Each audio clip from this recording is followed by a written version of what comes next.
assistance could look like from a rural alliance part of things, and then also even areas, I guess, of support that could be needed. Some ideas. You guys have a much better idea than I do as far as if you're taking a look at things that we could work on together, meaning if we could collaborate on together. Last night I used the example of HICAP. I don't know what's out there now. I've only been out for 3 years, but I know some things have changed. There's a Title IV that I know that didn't exist that I don't know much about, and I don't know if there's a collaboration piece around that. But when we do talk from a microphone standpoint, I know for the folks that are on the virtual, we probably want to use the microphone.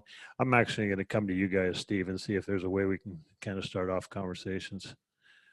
I'm going to lean right in here. We were talking a little earlier, we all have had issues, at least we've been doing this job for any length of time, with business managers and the lack of skill, lack of training, lack of candidates, and then the issues with our ESDs. 10 years ago, they were providing a level of service that sometimes they aren't providing now. And so is there a way for the Rural Alliance to step into that gap and provide resources and services in training and support? For example, my current business manager started out as a bus driver in the district. And I'm curious what your other, what examples you have of that. And we're fortunate in 171 to have a really good team at the ESD to provide support, but they're so swamped that if I lost a business manager today, they probably couldn't help me. And so I'm curious, what are our needs?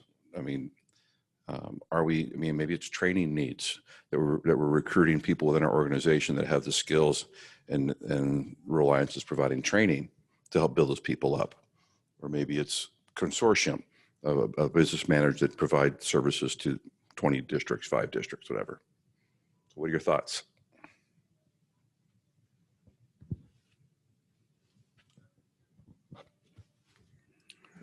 I feel like I'm teaching again.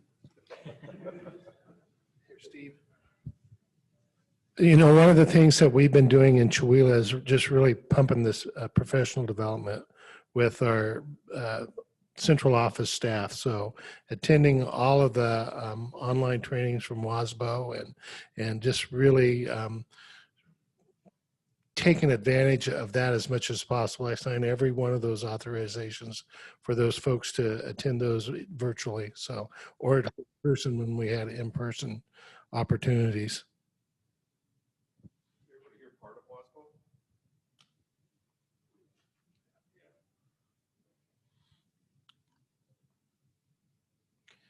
Who has a full-time business manager? They do have their duties as assigned. Okay. Yes. Okay. What do you have? ESD. Todd, what do you have? In both districts, Washington is a little bit more of a full-time business manager. She takes on some other duties, but Lamont, she does everything. She's my only front office person. So that's probably, for me, the biggest issue is both my business managers are incredibly good at what they do. It's just that they have so many other expectations during. It's, I don't know how they get it done. So that's what we do in rural districts. In rural districts, we hire people for the lowest wage we can hire them, and then we give them so many jobs that they have no capacity to be creative. And it's just the nature of the work. And it's become expected. And there's somehow, I would love to see us get to the point where our business managers were really aligned with the superintendent's vision and values, so that they were able to help superintendents, principals, other leaders move forward in the initiatives that we want to accomplish. But right now, that's not my experience. My experience is our business managers tend to be bookkeepers. They tend to be overwhelmed. They tend to be just trying to maybe do payrolls and accounts payable and all of those other aspects of the work, that we don't have the luxury in a larger district of having dedicated people for that. On that also, I guess we're probably missing opportunities. ESD 171, and the number is somewhere like $3 to $4 million that was left on the table in grants last year, unspent. And part of that is because the lack of communication between business managers and superintendents. And so, you know, that's a consistent issue across the state. And so there's negative political issues because, you know, legislature is going to take money away if we don't use it. Lots and lots of lost opportunity as well for students. Steve, this is Kathy. Can you all hear? Yes. So I had a question about that. I'm hearing you say you have business managers, largely in a bookkeeper sense. How many of your business managers write and manage the state and federal fund sources that you get? And then the second question is going to be, how many of you actually do that? Because that's part of the fund source that comes through state and federal funds. How many of your business managers do that? Partially. So I'm seeing a couple of hands for partial. How many of you superintendents do that writing, most of it? 1, 2, 3, yeah, more of you.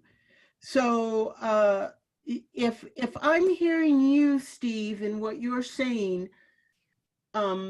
having a business manager or also someone who understands and can, because when you write your title, your federal fund source I-grants and or your state funding grants, you align that to your district needs, right? And SPI requires that you write this and this, and you've got the whole plan, and that falls on you. But that's a business thing. That's a money thing as well. So how do all those fund sources align? And how are you doing it in a way that you actually use it in a good way and spend it? Which is, I think, Steve, what you just said, across the state, a lot, and I'll just tell you from my experience, districts don't spend that money well and don't know how to. I get that there are a lot of restrictions around it, and you got to do it this way, and SPI wants that. I get that, and that's part of the challenge. And I know state and federal fund sources are not the only part of your business transactions. You have the whole student allocation, but it's worth talking about all that as well when you're talking about this, because you're right, money down the drain that could be used in any number of ways in a consortium, as a consortium, individually as districts, and could really be a value add to districts having a better understanding of that fund source. Am I off base in any of what I said? Another way to put that, how many of us have hit July and had the, oh crap, I have $30,000 to spend in title or LAPO, I'm going to lose it moment? Right. We're all nodding. There you go. And you're exactly right, Kathy. So we tend to, my experience is we tend to take those I-grants and we take what we did last year and we roll it forward for the current year without a whole lot of thought about what we're trying to do strategically. And then we've got maintenance of effort in our special ed. We've got maintenance of effort in our other federal programs that we have to look at. And we get to the point, like exactly what Steve's saying, where, now what am I going to buy? Curriculum that's going to sit on the shelf. So right, because you haven't thought strategically about it. So here's the part. If I think I understood, Steve, the conversation we had earlier in this conversation is that there are a couple of ways to tackle this, a million different ways. One, and without making an albatross out of helping you all get the money and think about it strategically, but really sitting down, and now is not too early because these things are going to start to be due here coming up in spring, but we can start this in January. Thinking about strategically, what are the big ticket items you need in your district right now? Whatever that is, if it's personnel, if it's PD, if it's curriculum, which if you were listening to Jeff last night, it's not necessarily curriculum anymore, right, guys? It's not the content. It's about teaching kids the skills to gain the content they need. So whatever your big ticket items are, you list those. I mean, ideally, you go through a whole strategic process, but you could even do this with your admin team and some really top-notch teachers. What are your big ticket items? And then you go to all your federal and state funds and you look at which of those fund sources can cover some of those items. And you write to that. And that's how you get those fund sources. And this is where your business managers have to come in, because then you're going to be using some of these funds to cover this, some of these funds to cover that. Just because of the way it all works, you don't want to commingle and do all of that. But I think thinking about it in a different way will allow you to spend that money in a different way. And ideally, it would be nice if you had if the Alliance could provide, Kevin, sorry, I'm jumping the gun here, but if the Alliance could provide someone who understands state and federal grants and can help you all be writing those in a way so that you actually expend the money in a way that makes a difference to you. Business manager help would be nice too. And I'm trying to think of ways in which you can do this in a simplified way without a huge, you're going to have to invest time, but not a huge investment of time. I mean, ideally, the way you do this is you do a whole strategic plan around it, you do a needs assessment, you do all that. And I know you don't have the time and the resources to do that. So how do we get you together and help you think through what are the big ticket items, what are the needs, which fund sources are going to cover that, and then you write those I-grants to cover that, and or state and federal funds. You have to think out of the box, just the way Jeff was talking about instruction yesterday and what that's looking like. I think we have to start to think out of the box about how we expend those funds. When my time in Curlew, one of the hardest things was I had to be an expert in title, lap, everything that I came across my desk, I had to figure out. And so, I ended up doing exactly what John mentioned. I just copied from the last year because that went through. So my hope was that not too many rules changed, and because I could not keep up with it all. I'm fortunate now, I'm a large enough organization that I have people that can do some of that and they keep better on top of it. And the ESD has people from similar sized districts, so they can understand my situation, but they don't get still the small schools. And so I think it could be, what we're doing with CTE is kind of that model. I think could really possibly work really well with this model as well. Right, because in the CTE model, you've got Dan who truly understands the CTE fund sources, CTE, and he can help you align those. And that you're exactly right. That's what you need. We need someone who understands what you can spend title funds on, what you can't spend it on, and how you can combine funds, Title IV, and how you could make it work across the board.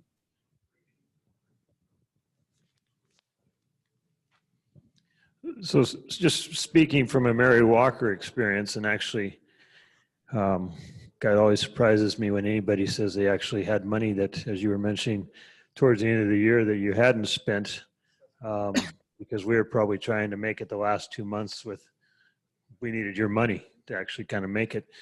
And so, ours, I guess I'm sharing is our experience would have been a little bit different, is we used basically everything we possibly could was on personnel.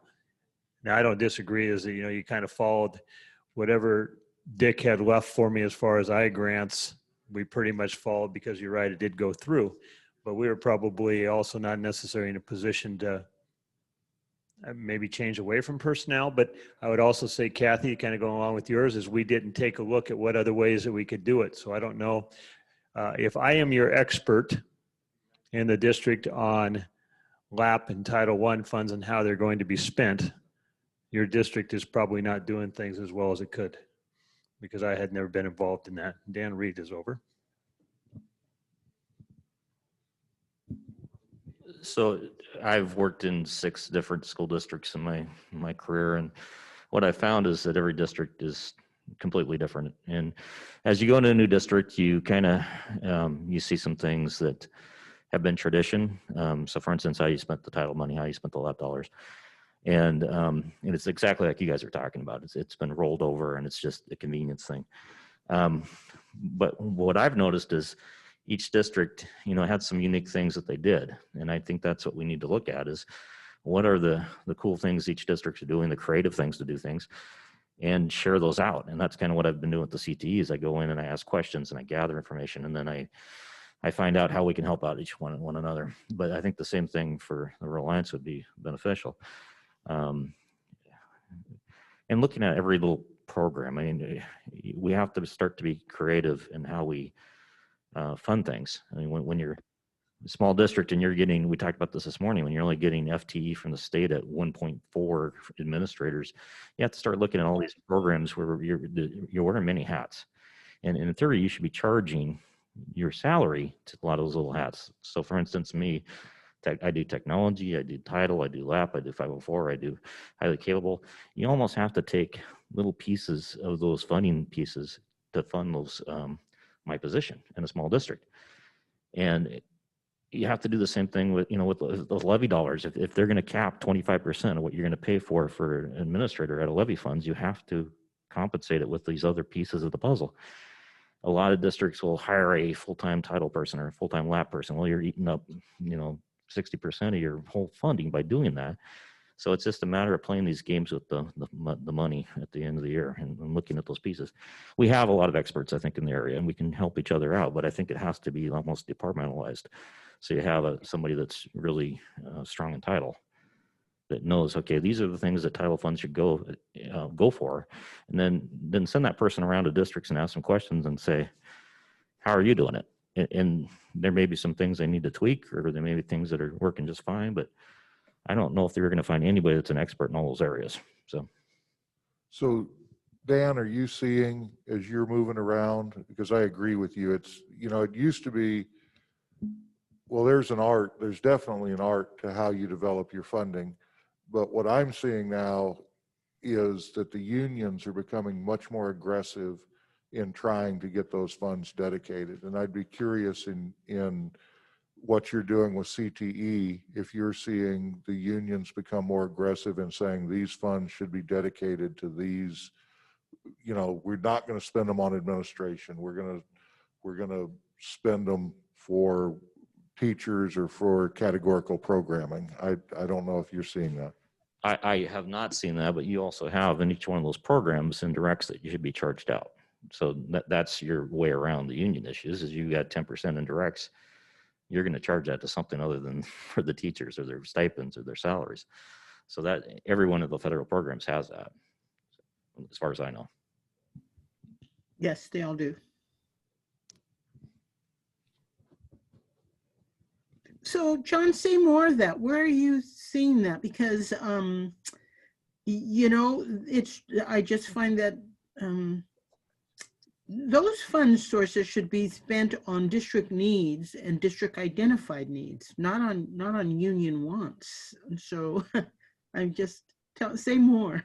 So I'm very fortunate where I am now that we have no unions, and so it's really a non-issue. But in previous lives, the union would break that money down through WEA. They would break that down and they'd say, look, you've got X number of title dollars. Those need to go to pay for teachers to do this. Or you've got LAP money that needs to be used. And they really particularly about 3 years ago, got into really micromanaging, with my experience, those dollars to say that they belonged in front of, well, that they belonged to teachers, not to the district, where before that was never an issue. But about 3 years ago is when I saw that shift, and I can see Kevin's nodding his head. So, Wow.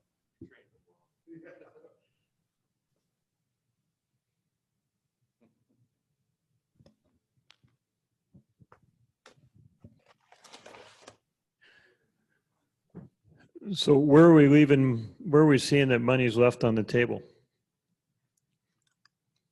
So I guess I'd go back, Steve, as you talked about $3 or $4 million. Is it in a variety of spots? It's title, it's LAP,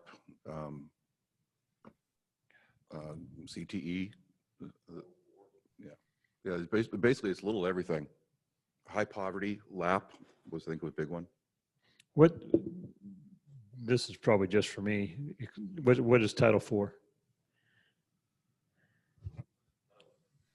Title IV is a relatively new category of funding. I don't know where it derived from. I think it's the old Title V money, basically. Is that right, Dan?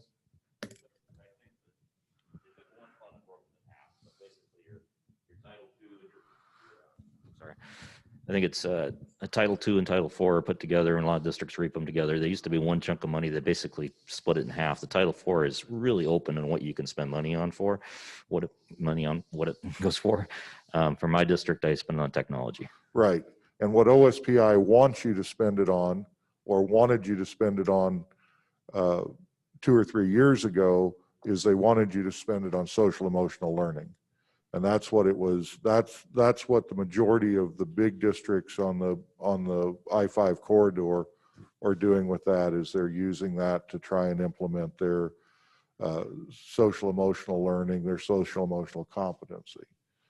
When a few years ago, I guess 3 years ago, I called Kevin and I said, you know, we've got 20 districts in the Rural Alliance who have not claimed this money.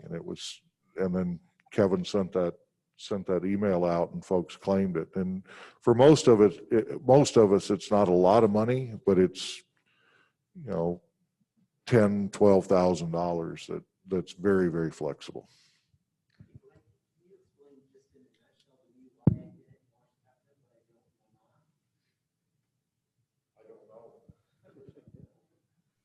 I don't know the answer to that either.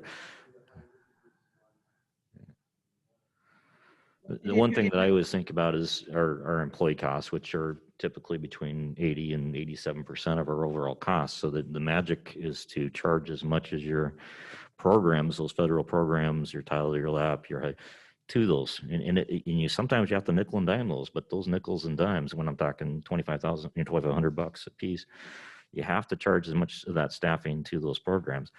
I've noticed my business managers that I've had in the past don't really want to, they want things as easy as possible, and they want to create it in the system. They don't want to deal with a lot of the payroll and dividing it up, but at this point in time, they have to. So, you know, I have employees that are split code 5-6 different ways. And in a small district, you have to do that. Well, and that's exactly right. And that's, you know, we used to be able to manipulate funds a little bit more and change where we coded things. OSPI got wise to that. But what we want to look at is how do we maximize carryover in those programs to convert those funds to the general fund, as opposed to expending. We want to expend them, but then if we've got extra money, we want to make sure that we convert those to general fund dollars.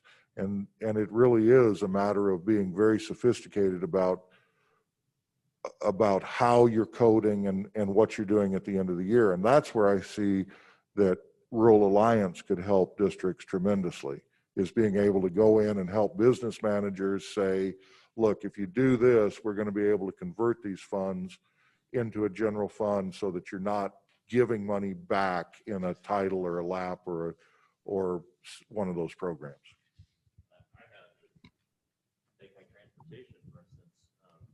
transportation is one of those programs that looks at your previous spending. So you have to play some of those games. And I charge a lot of my facilities manager to transportation, or typically I used to charge 60%. Now I'm charging 80%. And don't quote me on this, but you know, he's not spending 80% of his time in transportation, but that's what he's being charged to, because that's where I get the most money, and that's where I'm not going to lose money in the future. And this is where, I mean, why does Dan know all this? Because he's been doing this for 20 something years. No one Right. teaches you this. And so we've got a lot of inexperienced business managers out there in our small schools. We have a lot of superintendents that are inexperienced or never been trained. So there's a huge opportunity for us. You know, I've been doing it for 20 something years, and I still learn little tricks when someone like Dan comes and sits down with me, and hopefully he can learn from me, because things maybe something that I've done over the years. So there's a lot of opportunity for us. And like I said, my fear is that we're going to start losing a lot more people to the profession, which means a lot more really new people coming in. And so there's a need for this beyond the ESDs, because not that they aren't good across the region, but they're swamped. So there's a hole here that we can fill. And the small school, how you go in with a small school and one person does it all, is different than even a Tenasket, where I have people to do some of the work. I think huge opportunities for us there. Right. And then the other important part is the ESDs, or, you know, what you all need is your small schools. You have less money in these cases than most, potentially, and how you can be flexible. You need someone who will help you know how to be flexible, and how to spend really know how to spend the fund sources in a way that works for you as a district. Dan can go in and tell a new business manager, even a senior business manager, do it this way because I know it's going to work. A brand new superintendent can't do that. And they can be buffaloed and bullied by a more experienced business manager, because that person is really risk averse. So you need some of those outside experts sometimes to help you move a system as well. Right. Business managers don't bully, do they?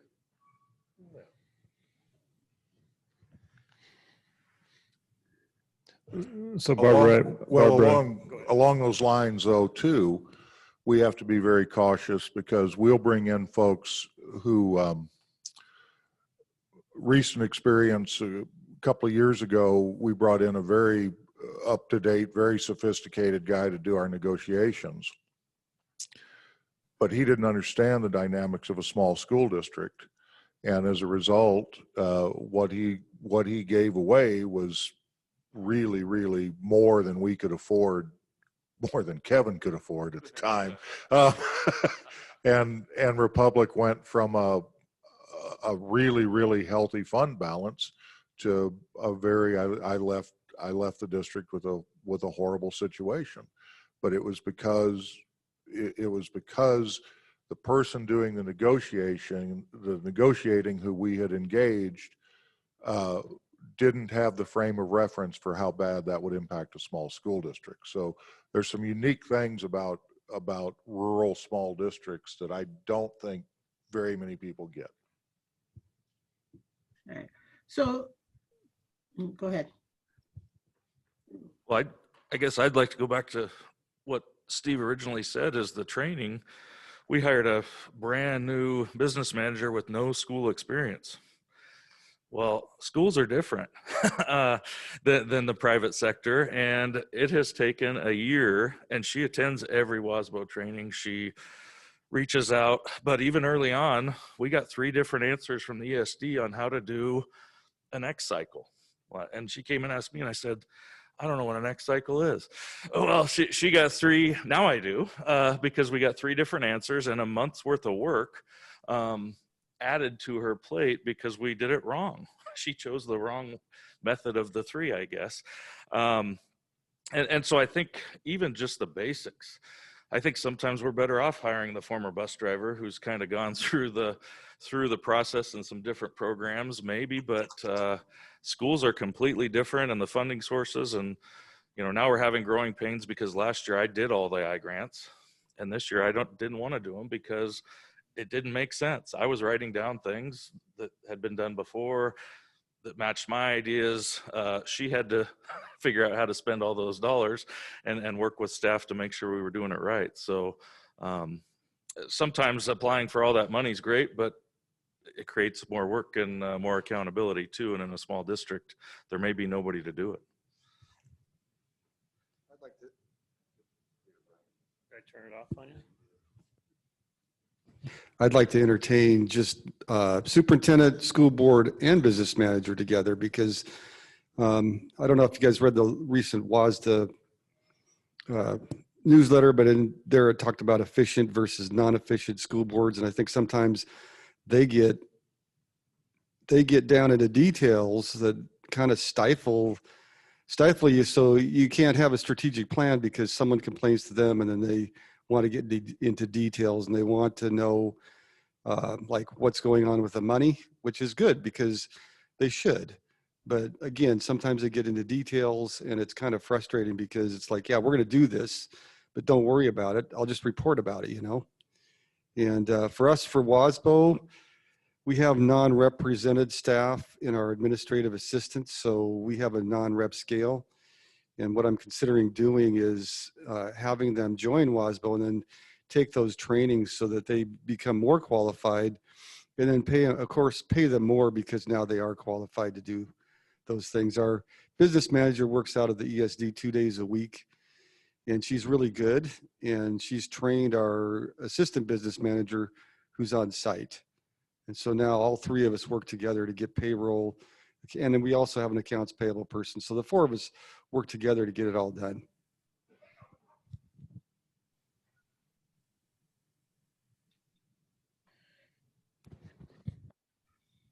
So any thoughts on, I guess my big question is what it looks like as far as, so we had talked about trying to find somebody who has experts in different categories. In Chelan, we talked about, is it just some of us going in and having a conversation? You know, and Chuck, I'm just going to use you. So 2 or 3 of us go in, we sit down with Chuck and we just have a conversation. And basically the conversation is around the different categories, how the money is being spent.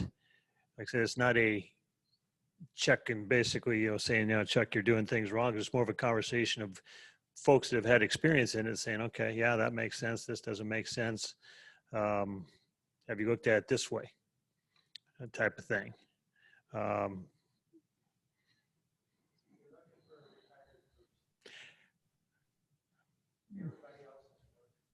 Exactly. Yeah. Yeah, it would have to be somebody who's either on a part-time retirement basis, looking to do something a little bit different. And I know from a financial standpoint, things are vulnerable as far as that. So it's not a push by the Rural Alliance saying we need to come into this. This is, like I said, this is just kind of a, you know, the offer of seeing if this is a need. And I did not pick Wilbur Cruston because I know their financials.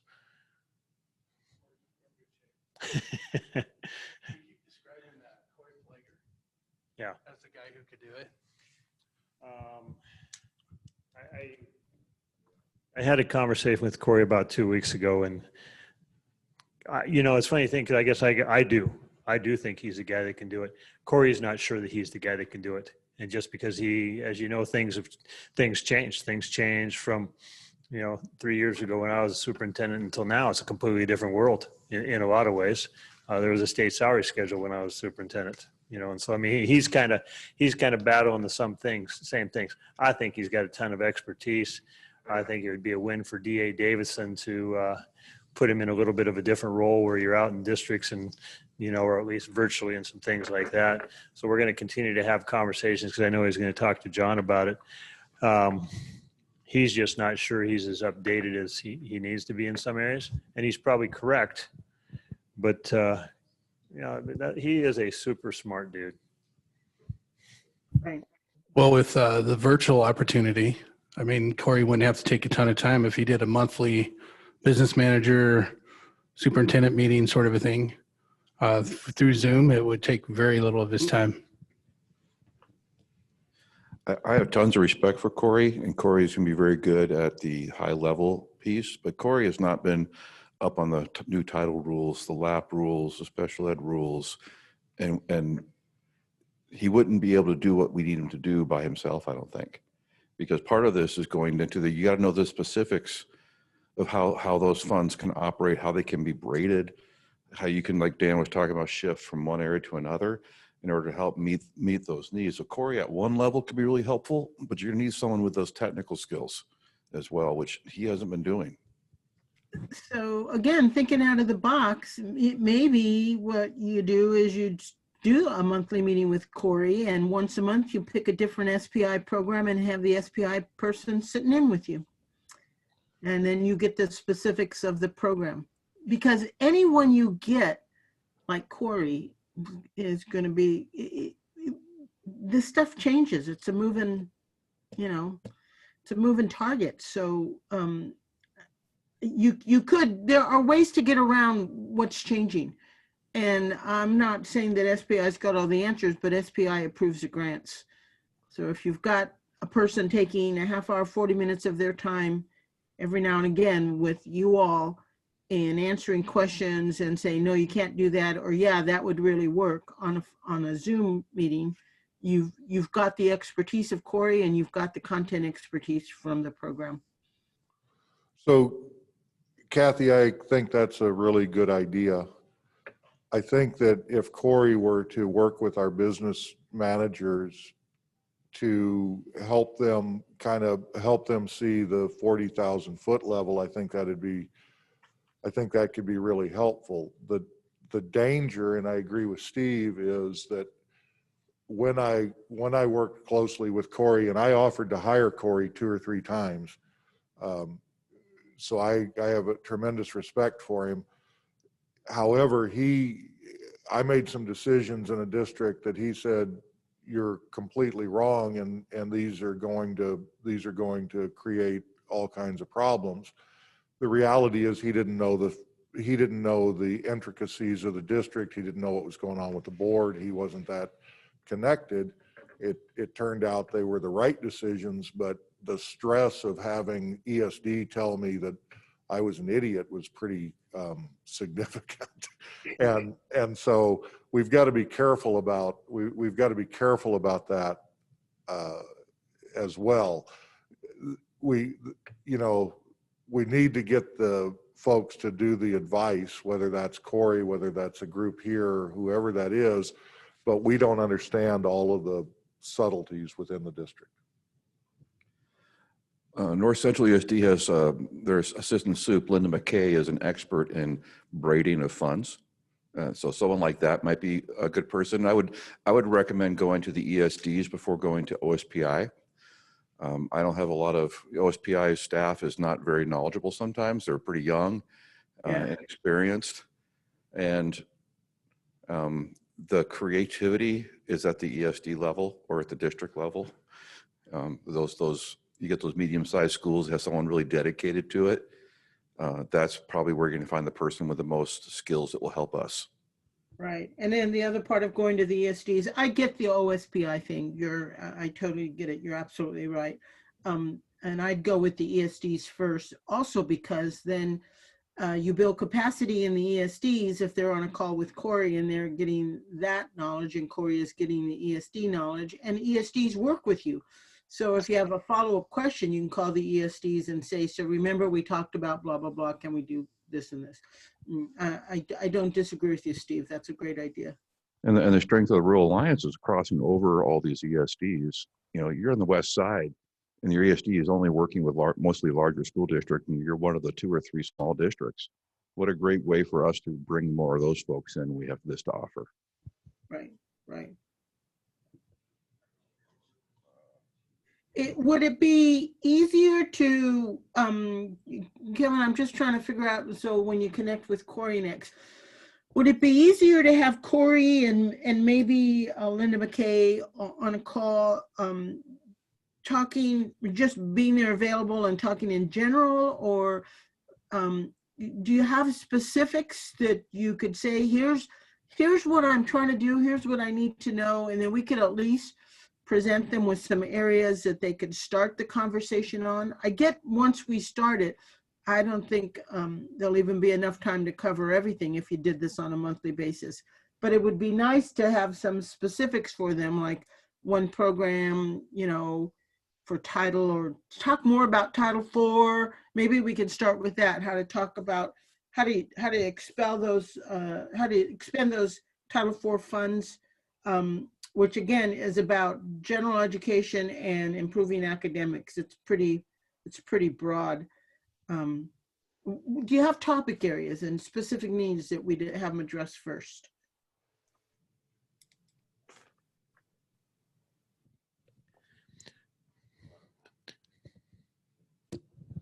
I just had some thoughts about, you know, in the WASBO, when you go to WASBO conference, I don't know if you guys have gone there, but it's so complicated and it was way over my head. So what we really need is, in my opinion, is to have some 101 training for finance. I mean, just an introductory type thing that we all can, you know, top 10 things you need to look for, that type of thing. And I don't know if that's something that they could possibly do to start off with. And then that would generate some questions or input from us or what our needs are. But I think, unfortunately, it's so complicated on the business manager side, what they see versus what we see. And I think what we need to see is the big picture and the top 10 things or 20 things that we need to be careful about. And I think Corey or those other folks that you guys are talking about could very well provide that. Yeah, you do need to be careful about those things. Here's the thing, Dan, in my experience in past years, you also need your business managers to know what's okay and what's not, because they can catch things for you. When I ran the comprehensive school reform program for a number of years, when we did training, we'd on the rules and regs around that specific program, we brought in the business managers to sit with the program managers so that they both understood how the money can be spent and what ways it could not be spent. And that way you've got another person watching your back, and you're watching their back to make sure that you're not going to get dinged later on. So I don't disagree with you. I'm just saying I think business managers need to know that too, or whoever's allocating the fund source in your district. Maybe another good teammate in this process would be Rich Moore, the business manager at Clear Risk. He used to be business manager at Renton School District and used to teach the Finance 101 at WASDA conference for, I don't know, 5 or 10 years ago. So he'd probably be another good source to take a look at. Nice resource. Thanks, Rick. So I'll give you an example right now, though. I don't know how we deal with topics as much as we deal with emergent issues. I've got a situation right now where I've got an employee. She's been there 17 years. She's not well. She wants to go out on the new family medical leave. And we're trying to decide whether or not we can pay her share of the insurance. And under the old program, we certainly could because of the pooling. Now with SEB, I'm not sure we can do that. So my business manager is having to confer with the attorney to get that figured out. I'm paying for that. We're going to have an answer to that. I don't know how many other districts that impacts, but if we had kind of a compendium of these issues that we could share, or if these emergent issues were coming up with Corey or Linda or Mr. Moore or whomever, that might be something that would be very, very helpful. Got it. Emerging issues.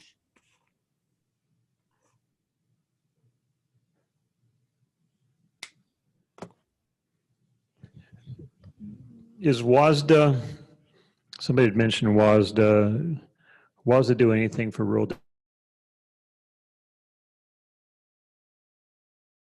Their small conference.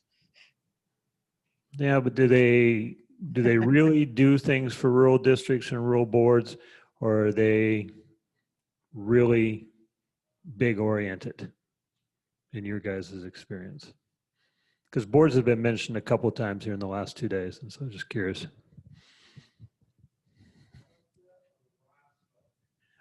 WASDA is in WSSDA school board.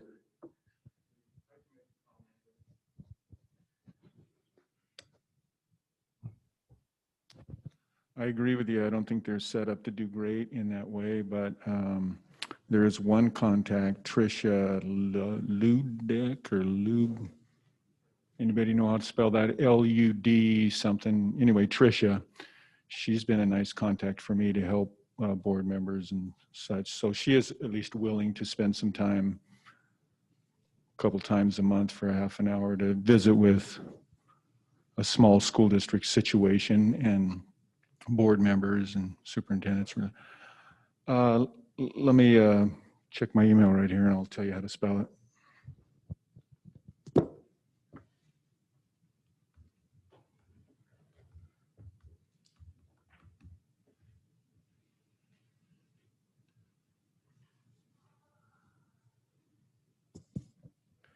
L-U-B, B as in boy, A-C-H, Tricia.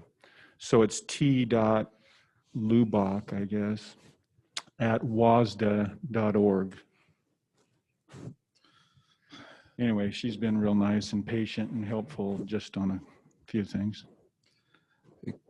Kevin, as we're having this conversation, I'm thinking back about yesterday's conversation with Jeff Utek and the power of instructional videos and the importance of that just-in-time learning.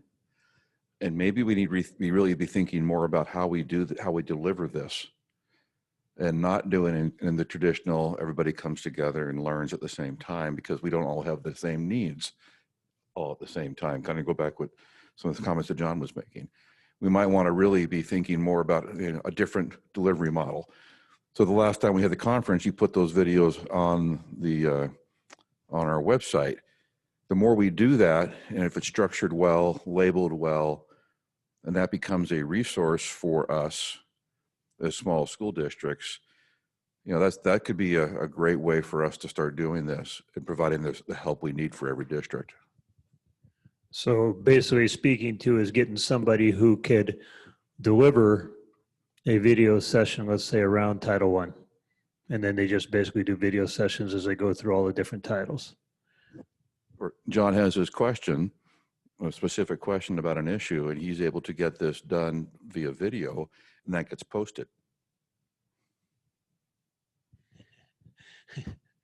I'm just laughing. You remember how difficult it is to get OSPI or somebody in the financial area in OSPI to send you an email that says, yes, you can do that. So I'm thinking, okay, we're going to get a video on that type of thing. So no, I think the video idea is pretty solid, and probably a little bit more specific. So just to kind of wrap up, I know it was mentioned as far as, and it may have been, I don't know if it was Dan had mentioned, but Steve mentioned that kind of the top 10 things or something like that a superintendent needs to know without away from the business manager part of things. And so you think of, I remember working with Corey, and I'm trying to think who Corey's main assistant was at the time. But when I was at Mary Walker, a business manager was in a car wreck, and basically we didn't have a business manager for about 10 months.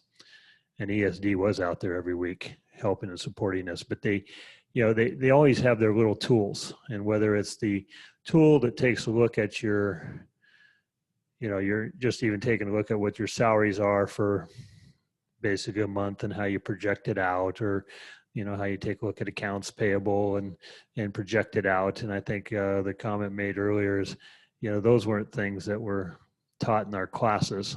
Those are things that had to be shown to us as we step into the job.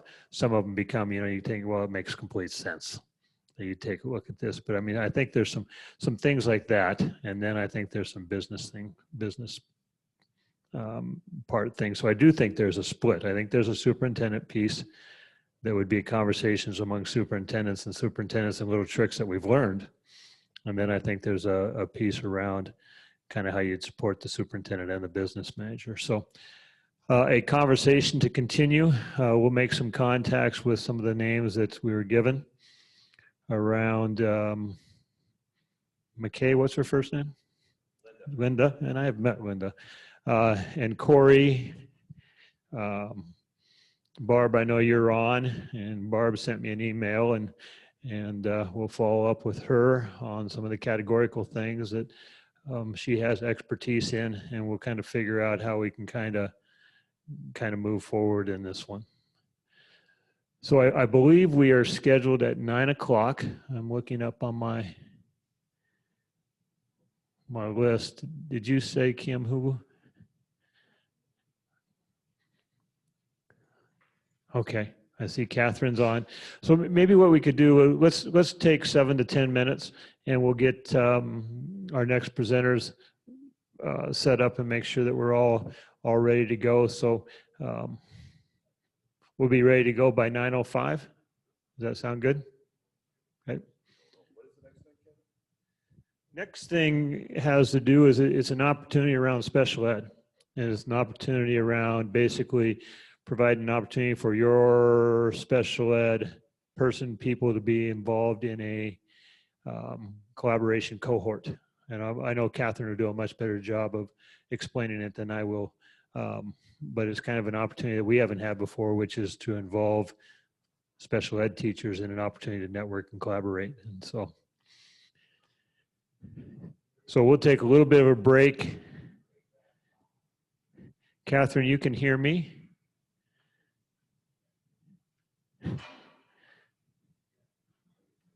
Yeah.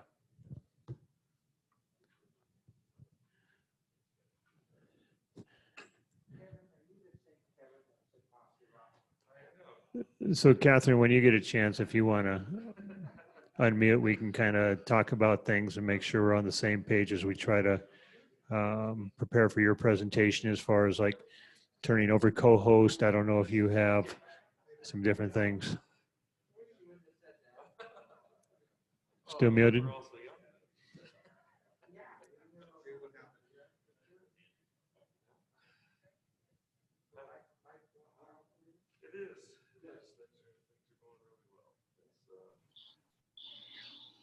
Hi there. I'm sorry. Eileen and I are working on getting connected. I'm okay. I can share screen and everything, so I should be ready to go. Oh, oops, nope. It says that I'm disabled to screen share.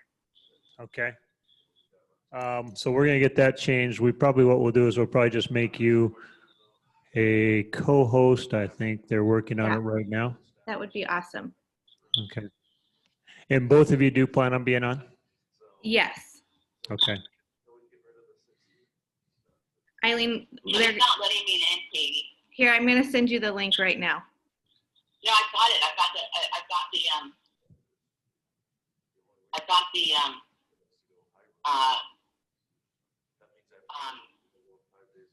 meeting ID. I've got the.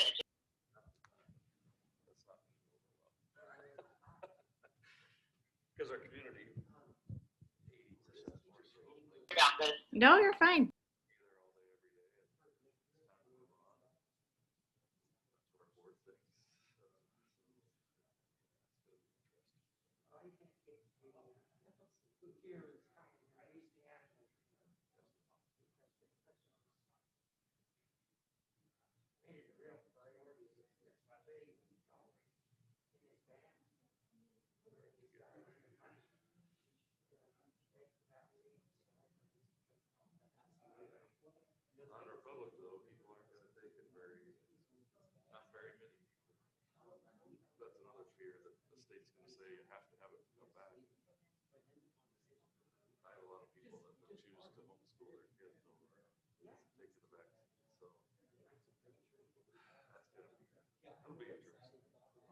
Always is, right?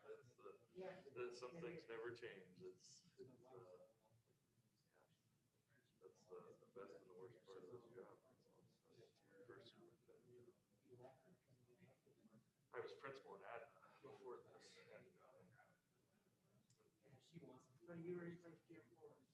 No, as the principal, a couple people after, he was the superintendent while I was there, I was the principal. So he's still the superintendent there. And So who came in after Jim left? the principal, you know, they hired John Stentzel for 1 year. Oh, you're kidding? No, John came out of for 1 year, he, and I think he regretted it. They have, after, Kevin Ryan did it after that for 2 years. He was the football coach at City. I think before that, a few years, so. Yeah, you know, and Jim, things at Adna were great, lots of money, and, you know, and we were very supportive community, you know, most kids have 2 parents, I mean, not a lot of poverty, you know, and so he kept saying, oh, you know, I'm not gonna be here forever, go get your papers. And he said, my job's a lot easier being principal.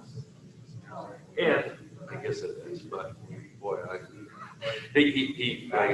got my credentials and he said, God, I'm just not ready. I said, that's okay. But I spent this time going to class, and so I'm gonna apply, you know, to a couple different places.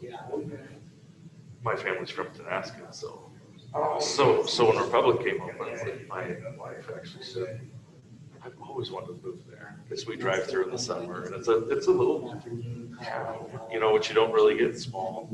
Most small schools now are like, there's no town. But yeah, this has a town. And anyway, but it's been hard. It's a tough place. It's you know, and I came to the first one of these last year, and it's like, boy, 8 of these people used to be in Republic. You know, there's a huge number. You know, Dan and Paul, and yeah. So now I know why. But things were so contentious with John and the union. That has helped me just because of my job for a while. You know what I mean? It's going to get worse. I can see the writing on the wall, right? It's, you know, I haven't done enough to change any of the culture, and I'm not sure how or if I'll be able to. But, some people are just never happy. And, you know, we're working on it. It really has gone well, but there's some different things that it's really hard to change to make people. And part of the reason I like small schools is they're a little bit more sheltered. They're kind of behind the times a little bit. Well, Republic's about as far behind the times. and there are some positives to that. Yeah, I used to joke at that. I said, this is like Mayberry. I mean, there are problems that happened in Mossy that 10 years before just started in Adna a few years ago. You know what I mean? It was a weird, and it was because there's poverty, no real diversity other than some economics, but parents were supportive, and they liked the school. They thought the school was great, and people in Adna are cocky. The benefit is things are going well. They're happy with it. They're proud of it. I'm not sure how to manufacture that. I wish I could, because I think it makes all the difference in the world. Well, part of it goes back to that culture. There are different cultures. Or time, something they come in and change it. Industry or something they need to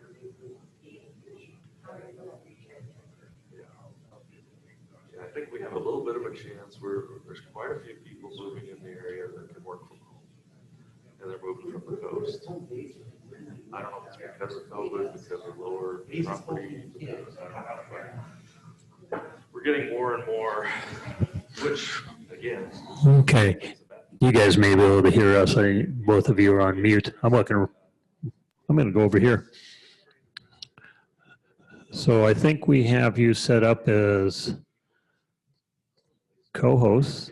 So you should be able to, share your screens. I'm seeing that. Initially, when we started at 8 o'clock, we went around the room and introduced, most of them already know each other. Well, yeah, they all know each other. But they go around and introduce. I may have them do that for you because you don't know them and you don't know where they're from, but it'll give you an idea of which superintendent, which district they're at, if that's okay. Be great. That would be great. And then maybe right after that, then have you go ahead and introduce yourselves and just kind of go from there. Perfect. That'd be awesome. Okay. So we're not back at 9:05. So if you're okay, just a couple more minutes. As much time as you need. Yeah. Okay. Thank you. Yep. They're actually, yeah, we've actually got them up. So they're sharing. Thank you. Oh, I don't know. So yeah, so they're telling me that both of you have co-host abilities if you need it. Okay, thank you. Okay.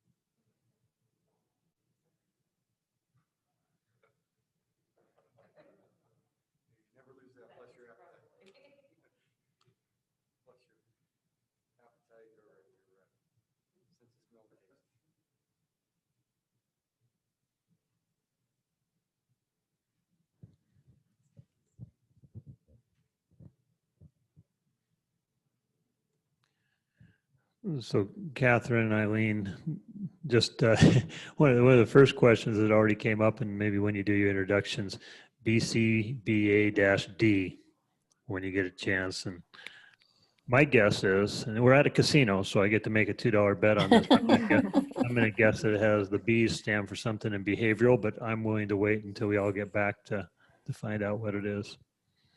Well, you're going to be a winner there, Kevin. I hope someone took that bet.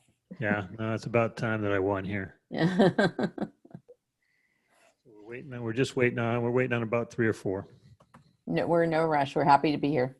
Okay.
Okay.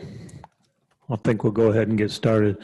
So again, I think what it will do is it will just, for your benefit, we'll pass the microphone around and have each one of them introduce themselves to you. That's great. Great.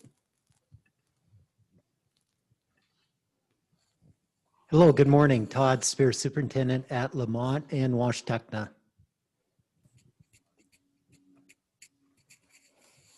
Kim Spock, Superintendent in Chilium. Christine Allen, Summit Valley. Kevin Young, Republic. Don Burball, Northport. Rich McFarland, Chewelah. Steve McCullough, Superintendent in Ascot. John Glenwinkle, Curlew. Brett Baum, Liberty. Michael Wilson, Kettle Falls. Chuck Wyborny, Wilbur Creston. Dan Reed, Odessa. And so virtually, I'm assuming, but I'm going to read the names to you anyway. You have Kathy Fromey, who is part of the Rural Alliance. It'll say Mary Dyer. That's actually Jerry Dyer, also part of the Rural Alliance. Minerva Morales, part of the Rural Alliance. Barbara Cruz is with the East Valley School District. Dale is with the superintendent in Asotant. I don't see the list. Those I know that are on it. There is also a phone, and I can't tell you who's on that phone number because I don't have a name for that. So, and then It's me, Kevin. who is it? It's Bill Glidewell. I'm here. Okay, and Bill Glidewell, who is with Evergreen and Onion Creek. If you have any questions on location, we can obviously help you with those too. So anyway, Catherine, Eileen, I'm going to turn it over to you and allow you to kind of introduce and kind of go from there. Great. Well, thank you so much, Kevin, and thanks for the invitation for us to be here. So my name's Eileen Schwartz, and my colleague Katie Bateman and I both work at the University of Washington, and we work. Excuse me. We work at the Herring Center for Research and Training in Inclusive Education, and the reason that we're here today is to talk to you about a project that we've been doing with some of the charter schools in Washington State on running professional learning communities for their special education teachers. And what we're really excited about is extending that training and community to special education teachers in the Rural Alliance. So we're very excited because one of the things we're committed to is making sure that all professionals across the state and paraprofessionals across the state have access to information that they need to serve the students with whom they're working. So I'm going to first tell you about those funny initials after our names, and then tell you a little bit about the other stuff that we do. So Katie and I both are special educators and also board certified behavior analysts. So we have been trained in applied behavior analysis, and the way that Katie and I, and there's a national certification for that, that I can send you more information about if anyone's interested. And now, as many of you know, that board certified behavior analysts or BCBAs can qualify to be ESAs, so you can hire school-based behavior analysts in schools. That might be something that you're quite interested in. The reason we have Ds behind ours is because we're a doctoral level board certified behavior analyst, and basically what that does is nothing except it gives us an extra initial after our name, and who doesn't love that, right? But the work that Katie and I are especially interested in doing is looking at what strategies and procedures we can help teachers use to help students who have learning challenges, behavioral differences, regardless of ability or background or diagnosis, be as successful as possible in school. And certainly that's what I think every educator in the room and every educator with whom you work is interested in doing. But what we know is that as much as every child with a disability needs a good basic education program as the foundation of their program, they also need some special education and specially designed instruction that to augment that. And with that, I'm going to turn it over to my colleague Katie, who's going to tell you about what we've been doing with the charter school sector to build community and provide information to their special education faculty, and talk about ways we can hopefully work together. Yeah, thank you, Eileen. So we were awarded some money from the Gates Foundation to support educators serving students with disabilities in the charter sector across the state of Washington, and some in California. And so what this looks like is we have really worked to develop these bi-weekly meetings with special educators to meet with the UW team and to seek feedback on some of their practices and to access knowledge and to increase their confidence and competence in serving their students. So we do that through these weekly bi-weekly PLC meetings. And I'm going to dive into those and tell you guys what those look like in a little bit. But in addition to those bi-weekly meetings, we also provide individualized one-on-one support from our University of Washington special education team. So we have a team of faculty at the University of Washington, as well as behavior analyst and a special education teacher and parent of a child with a disability. And so we all work on this project to try to really support these educators in the charter school district. So I'm going to dive in first into our PLC sessions and what those look like. And these are what we would love to extend this invitation to your educators in the Rural Alliance to help support them too. So we do these bi-weekly sessions. They're 75 minutes. They're scheduled for Mondays from 3:45 to 5. And so they include special educators working in the charter sector. So we have about 20 or so educators that can join our sessions. And then it has our professionals from the special education department at the University of Washington. And I want to talk to you guys a little bit about this model that we use. So we use a model that is called Project Echo. And Project Echo is a service delivery model that actually started in the medical field to increase access to knowledge and expertise in rural areas. So it started at University of New Mexico in hepatitis C research. And so through doing these online kind of case studies or problems of practice, they were able to increase knowledge for doctors across the state who did not have this level of expertise to serve patients. And so this implementation of Project Echo in the medical field has really expanded to many different disciplines across the world.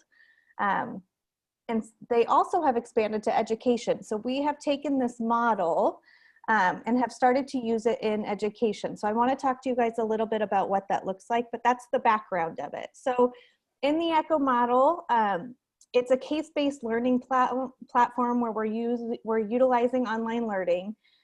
So what the point of this is that it's bringing together these subject matter experts or the UW faculty who have a level of expertise in special education and behavior analysis and positive behavior supports. And then we're connecting it with these educators or these other people that are joining us. So you can see them in the teal part of this visual. You can see those 5 people are examples of educators that are joining us. And so we're educating them and creating this learning loop with them. And then through that, we're able to reach more people and serve more people. So at the bottom of this visual, you can see all of those people would be our educators, or our students that are benefiting from increased knowledge of our educators. Their slogan of the Echo model is "We're moving knowledge and not people." Something that I think this line of research has been up and coming at the University of Washington, but it's been really important in the last 8 months, 9 months of COVID, and that it's pretty COVID resistant. So none of our work with supporting the charter schools and the educators in the charter sector changed with the onset of COVID, which I think is it really is an important factor of this moving knowledge and not people piece, right? It exemplifies that. So what this looks like is we have our educators that are joining us, as well as we call them the hub team, or our subject matter experts. And so they are our University of Washington team, which you can see are listed on here. And then our network, or the people that are joining these ECHO model sessions, are our special educators across the charter sector. So what these PLC sessions look like using this ECHO model is the following. So we always start with introductions. We introduce the network, so the teachers or the educators that are joining us, as well as the hub team, and then we jump into announcements. Something that's great about this model is that not only does it provide this really interactive case-based learning approach, but it also provides a short workshop of really didactic instruction on a certain area. So we have used this workshop piece to really focus in on instruction in remote education and best practices serving students with disabilities. So not only are we doing this piece that we're having this problem-solving case presentation, which is number 4, but we are also presenting this didactic instruction on some of these high leverage practices and best practices for students in schools. So the next piece after that workshop is that case presentation. So what we'll do is we'll have educators in the charter sector come to us and say, I have this student, I've had this student, this is really tricky right now. We've tried X, Y, and Z to try to help with this behavior or access to curriculum or whatever, whatever the challenge is that they are experiencing right now. And so they'll present it to the group. And then our network, or our educators in the charter sector, will ask clarifying questions. Our hub team, so our University of Washington team, will ask clarifying questions. And then we'll move into recommendations. And so what I think is really innovative about this is that it really leverages the networks of the educators in the charter sector to share their expertise. And it really creates a sense of community for our educators, for them to be able to come to this session and say, you know, I've tried this hasn't worked. What other ideas do you guys have? And something else that I think is neat about it is that whether or not another educator that's joining this PLC has a student with a similar challenge, we're talking about lots of different ideas and supports and ideas on how to support these students, to where we have a lot of educators that will say, like, okay, that area is not a challenge for me, but I can take some of those supports that we talked about as a team, and I'm thinking about how I can use them with other students. So every session we have a different educator present, and we do that workshop piece. So there's a really interactive, the bulk of these sessions are really interactive, and it's an opportunity for teachers to really help each other. The workshops, again, I want to just talk a little bit about them. So they're about 20 minutes on best practices in special education. We really cater the workshop topics based on what the need is right now in our charter sector. So last year we focused on different things versus this year. Right now we've done a lot of really thinking about remote education and accommodations and modifications and remote learning and hybrid models. But there are some examples of topics that we have discussed. So we also, in addition to these workshops, we record the workshops. And so if some of our educators are not able to be at our PLC, we do record them so that they're still able to access that 20-minute presentation. We do not record the case presentation because for confidentiality, 1, and 2, sometimes I worry that when people are recorded, they don't share as much and feel a little bit nervous. So having that safe community is a big piece to our PLC. We want to make sure that we really honor that. So we only record the workshop piece, which is more of what you would think of that like lecture style didactic instruction. So we talked a little bit about those case presentations, but the case presentation is that fundamental piece of the ECHO model. They are completely de-identified, so we really work to make sure that we're being as anonymous as possible and being confidential. Our hub team, so the University of Washington team, will always review these ahead of time to make sure that we are guiding them in a direction of having good conversation. So the hub team always looks at these case presentations and knows some of the things that are coming up, and also so that we can think of recommendations to provide them with. Something that's really neat about this too is that at the end of these cases, whoever it is that presents, they leave with this recommendation form that has a summary of all the ideas that the network or the educators in the charter sector had for this educator, as well as the University of Washington team. So they leave with a lot of feedback on where to go next and how to support their students. And then we also asked for them to represent a few weeks or a few months down the line, just so that we could check in and see how things are going. I think when you have us, we have really worked to form this community with these educators. So we do get questions around whatever happened to so-and-so in that case presentation and how did that go? So we really try to follow up and check in and see how those cases are going. And then of course, if some of the recommendations that were provided in the initial case presentation aren't working or are not sustaining, we welcome educators to represent and re-brainstorm together as a team to talk more about, okay, what didn't work and where can we go from here? So our invitation is that we would like to invite any special education educators, so teachers, administrators, school leaders, anyone supporting students with disabilities from the Rural Alliance to join our PLC. If you are interested, please contact me or Eileen. My email is up there. And then we also wanted to seek if there's any suggestions on what we could do to make this more applicable for your educators and for your staff, and how we can better meet your needs in having your wonderful educators join us.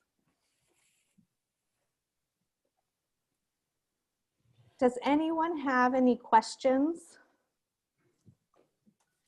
Or comments about ways that we could partner if the PLC is not, you don't think is going to meet the needs of your educators? We're just very interested in thinking about ways that we could partner with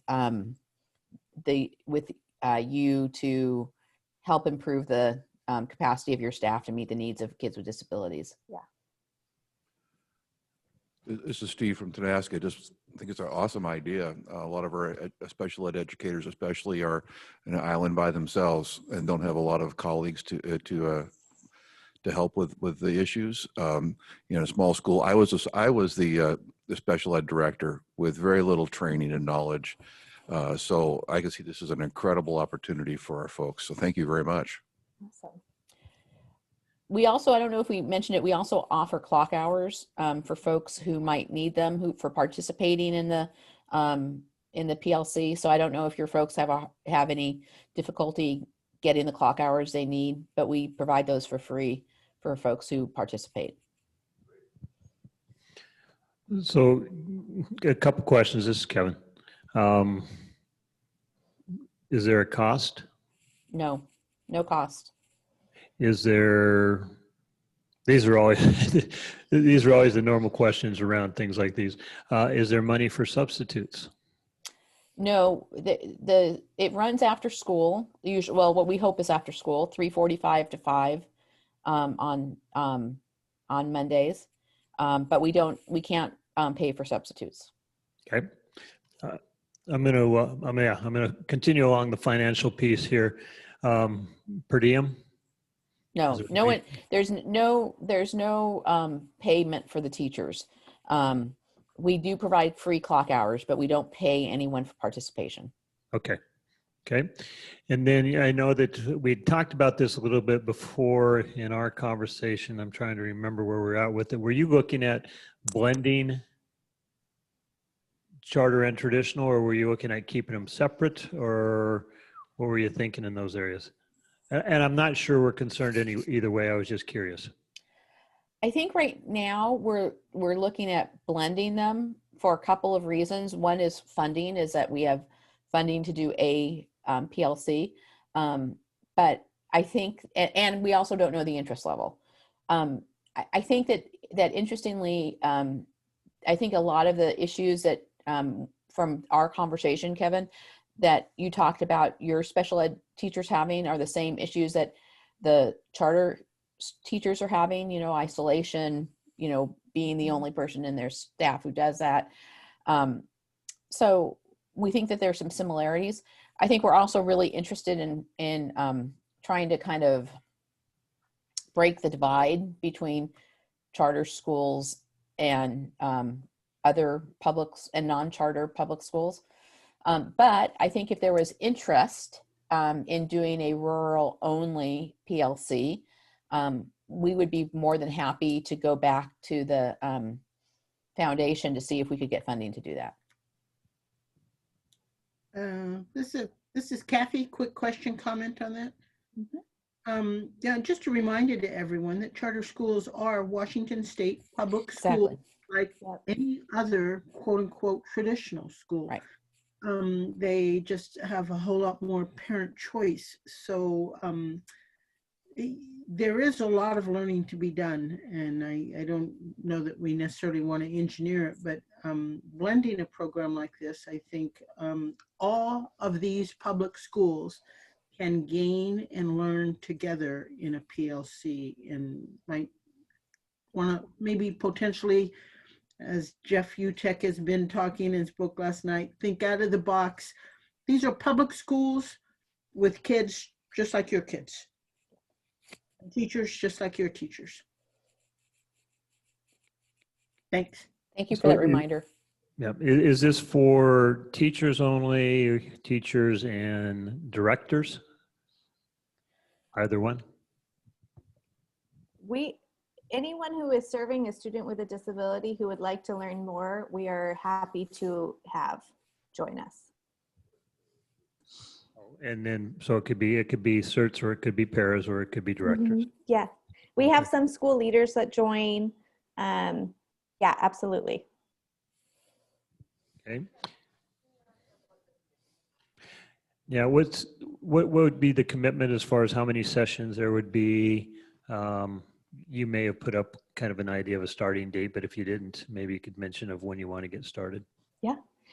So we have one actually today, but we would not expect anyone to be there today, but they run bi-weekly. So I can send you the schedule of when they are happening, if that would be helpful. And we would love to have folks for as many as they would like to join us for. Okay. So bi-weekly from now through the end of the school year. Yep. Okay. What day a week? Mondays from 3:45 to 5. Okay. And Kevin, I can email you all of these logistical pieces. Okay. No, I'd appreciate that. And so then we can send that out. Okay. Any other questions? Okay. And Katie sends out an email every Monday reminding people of the Zoom link. So if there are people who want to participate, she'll put the Zoom link on the email that she sends with the schedule. But if they want to get on the list, then they'll get a reminder every Monday. Yeah. Okay. Every other Monday. Every other Monday. Sorry, every other Monday. Are Catherine and Katie the same person? That's the same person. That's I'm sorry. me. Yes. Okay. No, that's good to know. Okay. Okay. Well, thank you. And then, Katie, if you'll send me out the information, and then I can pass that on, and we will get going on this. And we will, we have the group that's in and the group that's on virtual, but we'll send it out to a larger number, and it'll probably go out. I think we had talked about even west side and east side, so it'll probably just to throw a number out to you, I think it'll probably go out to 93 districts. Wow. Wow. So, That'd be great. and we'll see what we get. So I guess the concern, so if I do that, so you can tell me to scale it down. 45 of those districts are on the east side, 48 of those districts are on the west side. The east side is obviously where 99.9% of our work has happened over the last 10, 12 years. If the concern is if I send it out to too many districts, it's too big. So is there a cap number? You just mentioned you'd take as many, but is that truly where we're at? I mean, what would be a number too big to work with? Eileen, I'm going to let you go for that one. Yeah. So we think about 30 is the ideal number. If we got a flood of so many people that wanted to do this, we had to start another echo. I just think that would be fantastic. So I'm not worried about, I think that you know, the thing that I love so much about this ECHO model is that, you know, their tagline is, you know, moving information, not people. And there's a lot of information to move. And if we have people who want to learn that information, then we'll figure out how to do that. So I'm not worried about being overwhelmed with participants. That would be the best problem. Exactly. Okay. So what we'll do is we'll start by sending it to, from an east side standpoint, the first one out to the 45, and then we'll follow up and wait a little bit and go to the 48. And so, and just kind of provide the group that we've been working with the most, the first opportunities. It's fantastic. Thank you. Okay.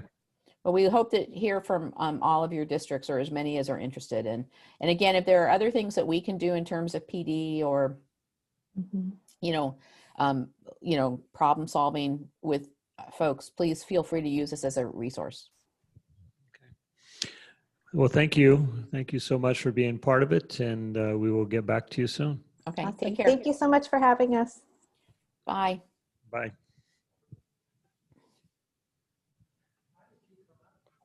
They contacted us. So this was actually a Gates Foundation weaves quite a web. And so as she mentioned, they have a grant with the Gates grant. And I had just had a conversation with Gates, I want to say like on a Tuesday. And I think that was the same day that they had a conversation. And so on Wednesday, they reached out to us. And that was kind of a push for Gates. And as was mentioned around the charters, you know, Gates has obviously been involved from the charter standpoint, and you know they're involved traditionally, and they're involved from a charter piece of things. The Impact Schools piece that I emailed to you last night, as far as their professional development, and I think you know this, but Impact Schools is one of the charters, and there is a ton of interest. And I guess this is kind of going to decide on where we're at as an organization. There is a ton of interest between Gates and Balmer, and those that have been around us for a little bit on the Balmer thing. We've mentioned Balmer for about 3 or 4 years, and Balmer can't seem to get their act together to get moving on things. One of the things they seem to be very excited about is the combination of traditional and charter working together. And so now all of a sudden they have stepped in and made some contacts and said that they want to watch the work that we have with Impact very closely, because they have an interest in that part of things. And those that have been around the charter part of things, and Kathy's one, and I guess I'm one from kind of the beginning, the hopes had been always that charter schools were going to happen and be part of the state of Washington. The idea was going to be is hopefully you're going to have an opportunity that they were going to allow charter schools to do some things that we didn't have the opportunity to do. And then that would provide us an opportunity to say, hey, look, they're doing some things we don't have an opportunity to do. And because of that, they're able to do some things very well. Let's take best practice. And I think you're about ready to kind of see that in a little bit in some of the things that Jeff was talking about last night, is charter schools, their enrollment is based off of movement. Meaning, right, if I'm not happy with the charter school, I step out the door and I walk down to the next school that's available. And that could be another charter school, or that could be another school district. And so they're already making some of the moves that Jeff has talked about and how they're going to blend their learning. And they will move on that. And that's going to be, I think that's going to be an incredible impact over on the west side. Because as you know, I mean, Seattle, Tacoma, and some of those other bigger districts are going to move much slower than some of the charter schools are. And they're going to move into some of these things out of necessity for enrollment and out of opportunity.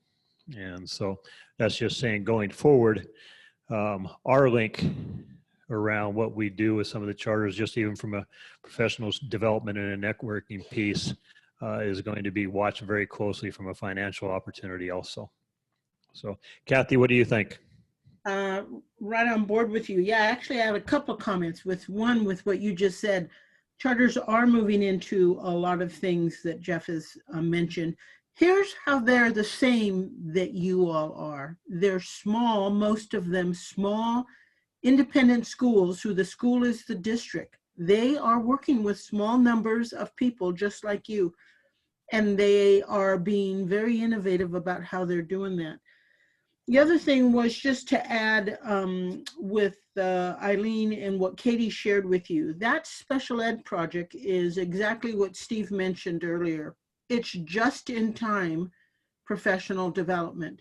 You go on every other Monday, and if your sped teacher has an issue, they can bring it up and they can be part of case studies. It is perfect PD. And the other part of that is, I don't know if you heard Katie say, this started in medicine. And I don't know if this is the story, but literally it's about surgeons doing their solo practice in rural hospitals and then connecting with another surgeon and realizing, oh, that's how you do that surgery, or what happens when this happens.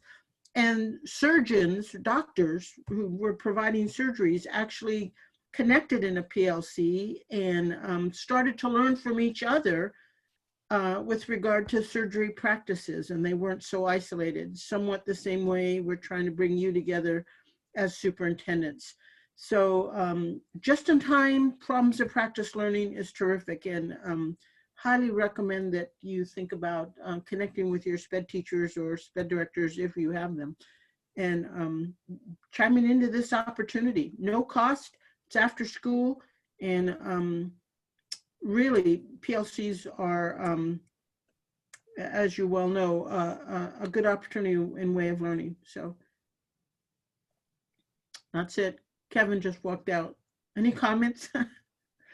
Or Kevin, are you still here? I'm still here. I'm just in the back. I'm just looking from an agenda standpoint.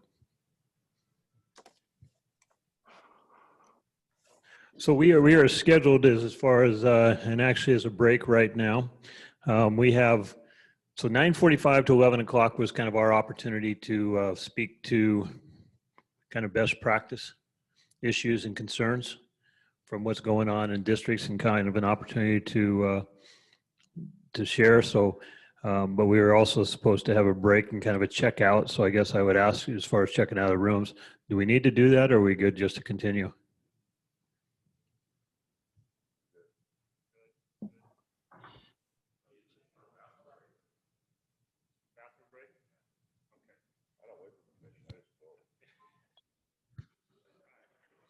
Let's just come back. We'll come back in 10 minutes. We'll probably get started around 10 o'clock, and we have from about 10 o'clock to 11 o'clock. Minerva, you are on. I'll talk to you real quickly as far as, do we need to make you a co-host when you come on at 11 o'clock? Are you speaking and holding a conversation, or do you also have information that you're sharing? It's just general information I'm sharing, just an update on where we are with early learning project, and then getting some input from superintendents.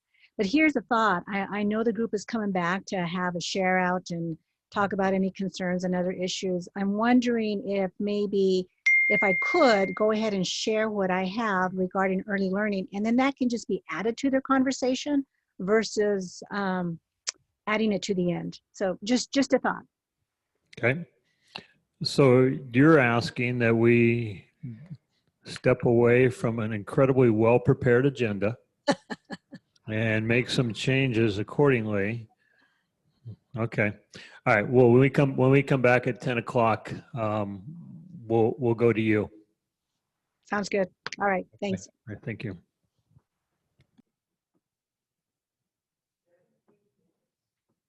What's that? A break?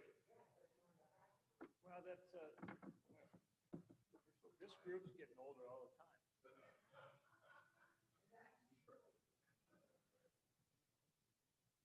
Kim and Lamar take the group through just to make sure that we have an understanding of how we can get to the recorded sessions, because that's also going to be a place where we're going to probably put more recorded sessions. So we just kind of wanted to practice and make sure that we can get people to the recorded sessions, and so they can take a look if they need to be.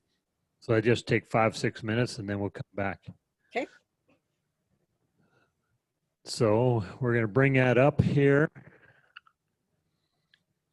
So right now, as mentioned, this is where we have stored the sessions from the conference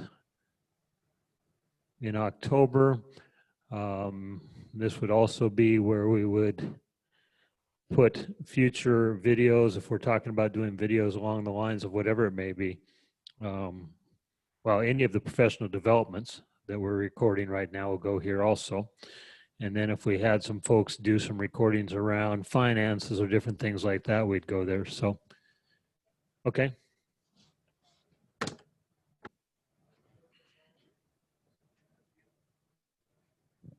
it's like 2 steps. Okay. Okay, you go to learn and then go down to current and past conferences. Oops. So you go to the website, you go to learn, Yes, and then you'll go down to past conferences. the conference here, and it has recorded presentations. Click that, and it'll take you to YouTube. There they are. Push one for me, Kim.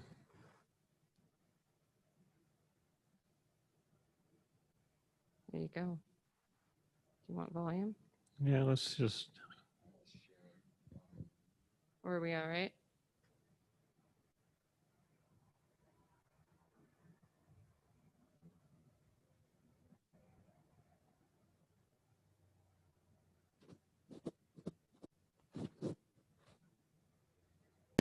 Always great when we can at least see each other as we invite people into this space.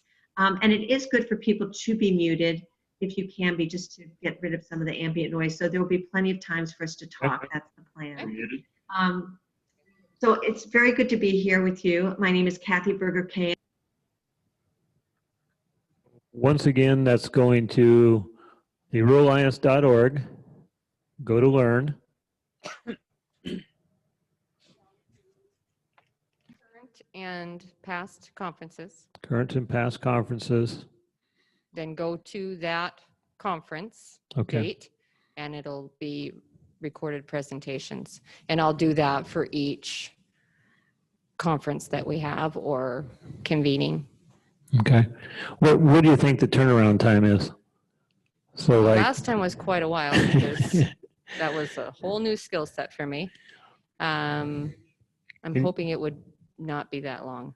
So Steve is asking if we can go back to that page. Sure.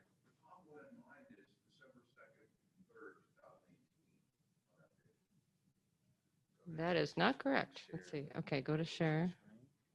Okay.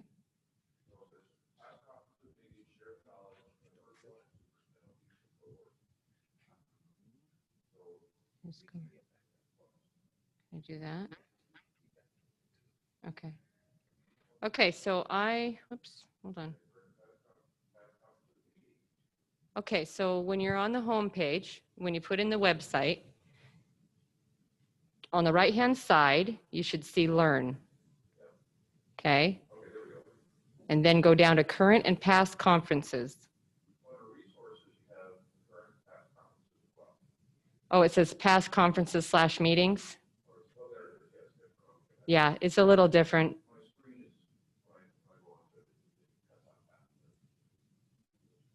So yeah, just definitely go under Learn and go to Current and Past Conferences.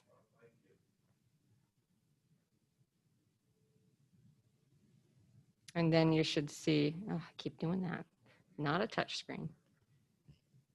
Okay, and then should be the very first one right now because I haven't put this one on, and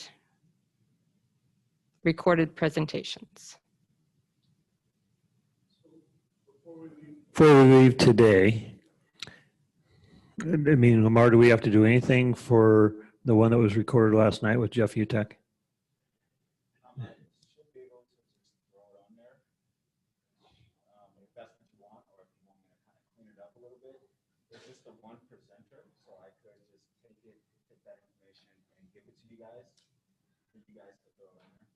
Okay. On your YouTube page. So if you didn't have to edit and clean it up, it's a pretty quick deal. Yeah. Okay.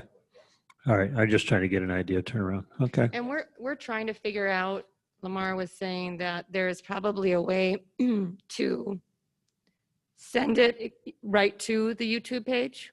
Weren't you saying that at one point, that possibly? Yes, that's possible. That we could set that up, and so then that would be even, better if we could just send it right as the conference or the meeting is going on. We could send it directly to the YouTube, and then people could watch it from then on. Okay. Okay. So we'll let you know when we have that down, because that's going to become important when we start to do, we'll say a Wednesday professional development that's recorded. If you want to use it on Friday, we're going to want that quick turnaround. So. Right. So it just really depends on how neat and pretty you want it. I mean, if people don't mind that it's, you know, not cut down or anything. I mean, we can no break, you know, that sort of thing. We can just put it on there and people can fast forward through stuff, I guess. Okay. Okay. Thank you. Kevin and Kim, before you stop sharing that, could you keep that on? Because I'd like folks to see the virtual hub resources on there, Okay. if you wouldn't mind. Okay. Sure. I'll go Sorry to back. interrupt. Go ahead. No, actually, I was going to turn it over to you. Okay. All right. Well, good morning, folks. Nice to see you. Hope everything's well and your kiddos are transitioning back to school well and as best as can be done during this COVID-19 pandemic. I just wanted to take a few minutes and kind of update you on where things are evolving with the Early Learning Project. I wasn't going to start right with the Early Learning Virtual Hub, but since it was up, I thought it'd be a good opportunity to start there. So if you remember the conversations that we have had when we kicked off this Early Learning Project last year with the 7 pilot school districts, we talked about a hub within the community, or whether it was in the community or in the schools, to connect services and resources for all, including offering some universal professional development. Well, then COVID-19 hit, so we know where that's led us to. So our thinking was shifted to a virtual hub.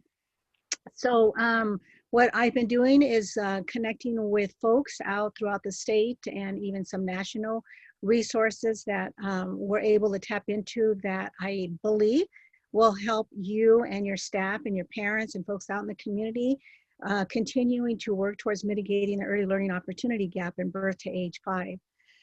So you'll see the tab there that it was recently created, Early Learning Virtual Hub. Kim, can you pull that menu down? So there's an overview of the project, and there's 4 other areas there that can be explored. One around language and literacy, writing, math, and science.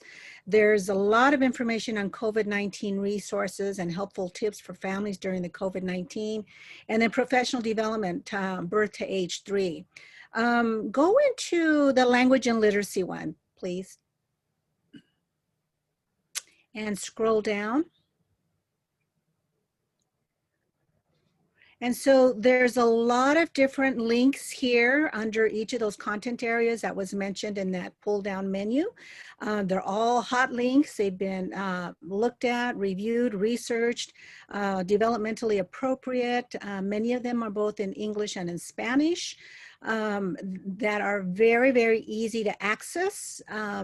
All are free. However, if they want an advanced app or advanced approaches, then there's they'll have to do that for pay. But each one of these are free and available for all of your educators and your parents and any outreach people that you might be working with in your early learning projects. So you can see there's a whole list of them. Maybe go down to the professional development one. Or it's in the menu, pull down menu.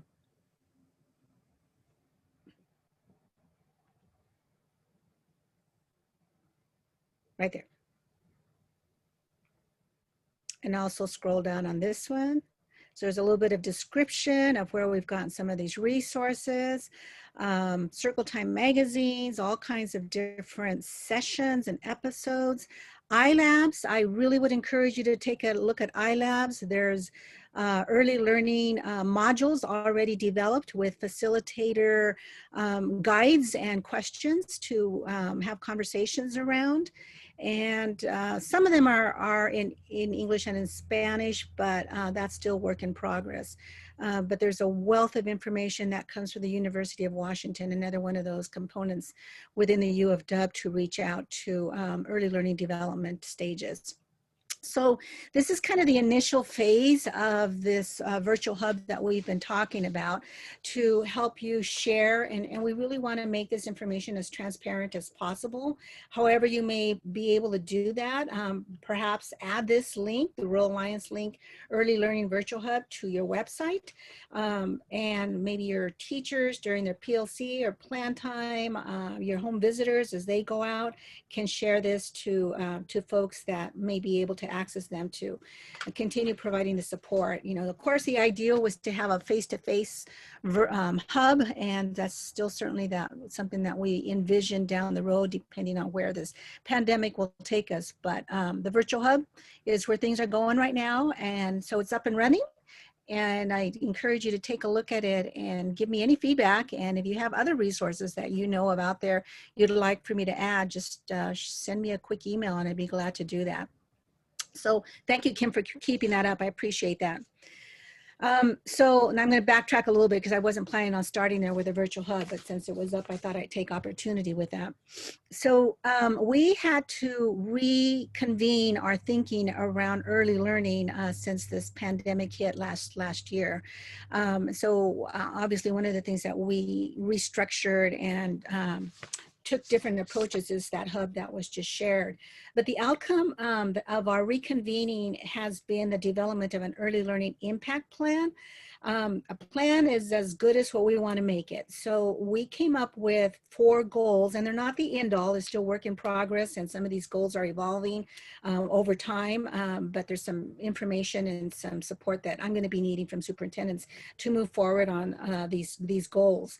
So one of the goals is to continue supporting the rural districts with the implementation of transitional kindergarten.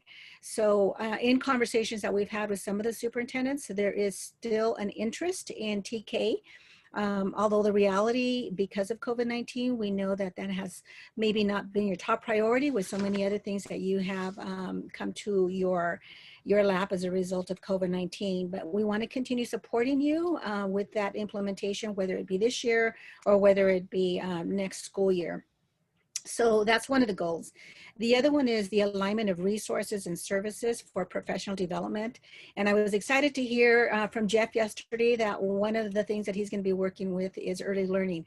So we'll see what that turns out to be. And I'm sure it'll be dynamic as all of his work is. The other is a virtual hub that was just shared, connecting resources for your communities and your school staff in educational resources. But it also encompasses, as you dig in deeper into it, you'll notice that it encompasses healthcare support, social services, social emotional learning, and some adverse childhood education support. And there's just a wealth of stuff out there. And it can be a little daunting, so we'll have to chunk it out, and based on what your district's needs are, we certainly can be more intentional about delving into a specific area. And then the 4th goal is to continue exploring options of support in the birth to 3. That's the big challenge area in early learning, because many of the private childcare providers that are out in your community have had to close due to the COVID-19, and so they're struggling, and there's very little to no support within the birth to age 3. So DCYF at the state is continuing to work with OSPI, and I understand that they've been charged by the governor to come up with an integrated plan to provide pre-K and childcare services. So it's a work in progress, and they have a year to come up with a plan. We'll be involved in that those conversations in PLC. So look for more information as to how that evolves. So again, the virtual hub is up and running. Please take time to take a look at that. That is the 3rd goal. The other goal that we've been working on is the very first goal in supporting the rural school districts with the implementation of transitional kindergarten. So last year, again, pre-COVID, there were 7 school districts that we were having community forums. We collected information, high interest in TK for this year and possibly next school year. All of that may have changed due to the pandemic having impacted resources. But for those of you that are still very much interested in moving forward towards the implementation of TK, there are 4 pillars that, or actually 5 pillars that are required essential elements of implementation of TK. And those are, they need to mirror, the TK needs to mirror kindergarten, so it's a full day requirement, not a half day as some of our other pre-K programs may be running or have been running in the past. So it has to meet the requirements of full day kindergarten. Second would be that it has to be staffed by certificated teachers and well-trained paraeducators.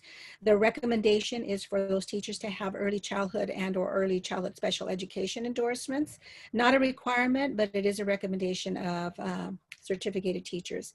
The other is that it is an inclusive program for all students.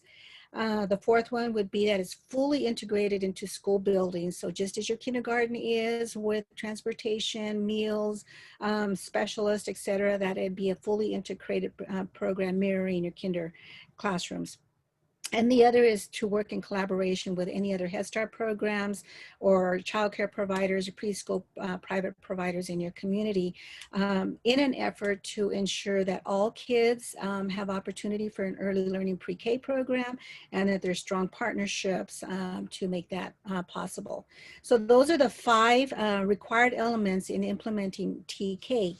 So what we want to do is continue assessing where you're at within your thinking of TK, whether you've launched a transitional kindergarten program, whether you're thinking of launching one this year, or whether you're just not in a position, but you're still interested and would like to plan for perhaps next year down the road. Certainly we can offer that support for you. In order for us, though, to provide that support, I need to know from you folks out there where you're at, what your interest is, and what technical support you might need in that process. So initially, I was going to have that conversation with you during this Zoom meeting, but after hearing Jeff talk yesterday, I think we need to be smarter of how we collect that information. So what I did last night is created a brief Survey Monkey 3-question survey that will provide us some information that we can collect and then be better at presenting it in a way that all can understand. So following this conversation, I'm going to send off that survey to you. It's just 3 quick little questions around where you're at with TK, what your interest is, and what type of technical support you might need in that process. So be watching for that email. It'll be coming out. Please respond to it as soon as you can. And then we'll continue having conversations forward. I am meeting with one district. It's Odessa. I'm meeting with Dan on Wednesday. I'm doing a face-to-face meeting with Dan and his staff. One, to build that relationship, because I'm sure there's a lot of questions out there as to what this might look like, how it might impact their current pre-K program. So always a good place to start is build that relationship. So I'll be going out and doing a face-to-face informal meeting with Dan and his staff.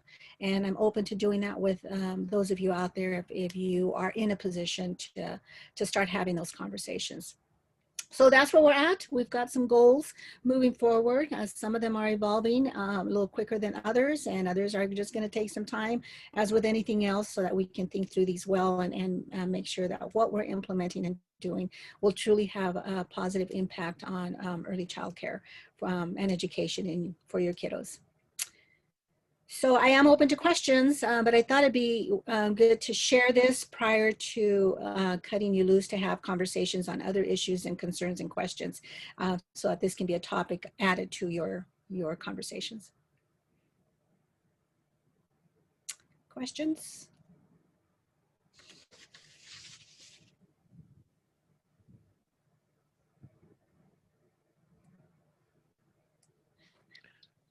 So a little bit different, but along the same lines is I was asked to ask, I think, within the room, and then also you, as far as a translator, This was from, this would be around TK, obviously, but also anything we did from a preschool, especially on January 12th. And I know you and I have talked about this a little bit, but then also Impact Schools was asking if we knew anybody. So when they do their session with students, we talked about it's not necessarily a translator side by side. It is somebody who can take the presentation and speak to it in Spanish so that it's recorded in Spanish and is reported in English. And so it would be a half an hour session. So I don't know if anybody in your districts, if you have anybody that has the ability to do that, you can let us know, or Minerva, if you know somebody who can do that, let me know. Okay. And so we have a little bit of time. So yeah, one of the ways I've seen that happen, if there's a training going on in a video, then there's a narrator who narrates that. So the training is actually done in English, but the narrator then translates that into Spanish. So it can be shared in English and then it can be shared in Spanish. So something that we might want to research a little bit more if that's the direction districts want to go. So take me through that one a little bit more. So where is the narrator? If I'm doing the presentation in English, where's the narrator? So the narrator is kind of behind the scenes, and I'm not sure how the technology works, but the information is shared in Spanish. Same information that was shared in English, only now we're sharing the Spanish version with the same video, same type of facilitator guides and so forth, but it's in Spanish. It's just now narrated in Spanish. So you'd mute the English, and they'd also be, so you have a little bit of a delay, right? No, So, you have your English training module, and now you're going to switch that training module to Spanish. So it's a very exact same information. It could be the person speaking now is a Spanish bilingual person sharing that information in Spanish. So it's just now shifting over to Spanish. So it's not simultaneously done in English and in Spanish. You've got your English training, and now you've got your Spanish training. okay. All right. More to be talked about. Okay. Thank you. Any questions around the early learning? So then our next piece was to basically speak to best practice issues and concerns. So this is we kind of did this a little bit in July and right around the start of school year. I guess this was kind of where we'll decide as we kind of go around it, as far as there's some things that somebody wants to speak to, concerns they have, issues they're having in their district, questions they have.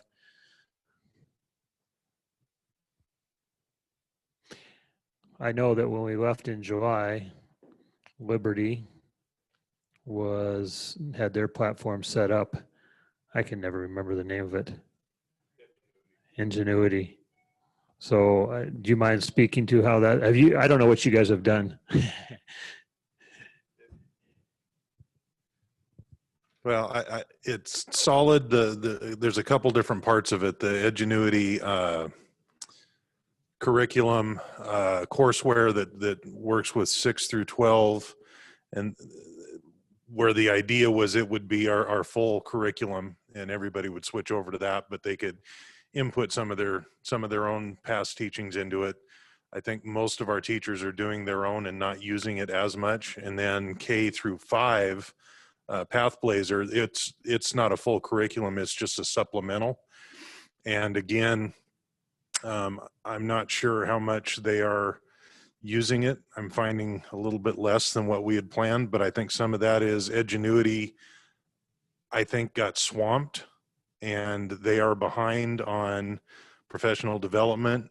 And where we really noticed that, because we were also offering the instructional services where students could go full-time remotely with Edgenuity using an Edgenuity teacher. And what we found was, especially at the elementary level, Edgenuity was really having problems getting people on, teachers assigned. And so we had a number of families who had signed up for that, backed out of it, and are just doing remotely with us, which in essence is better because we don't have as big a bill to do that. But I think it's a solid program, but I think they just got swamped with so many more people jumping in, and so they're a little bit behind, and there's some growing pains going with it.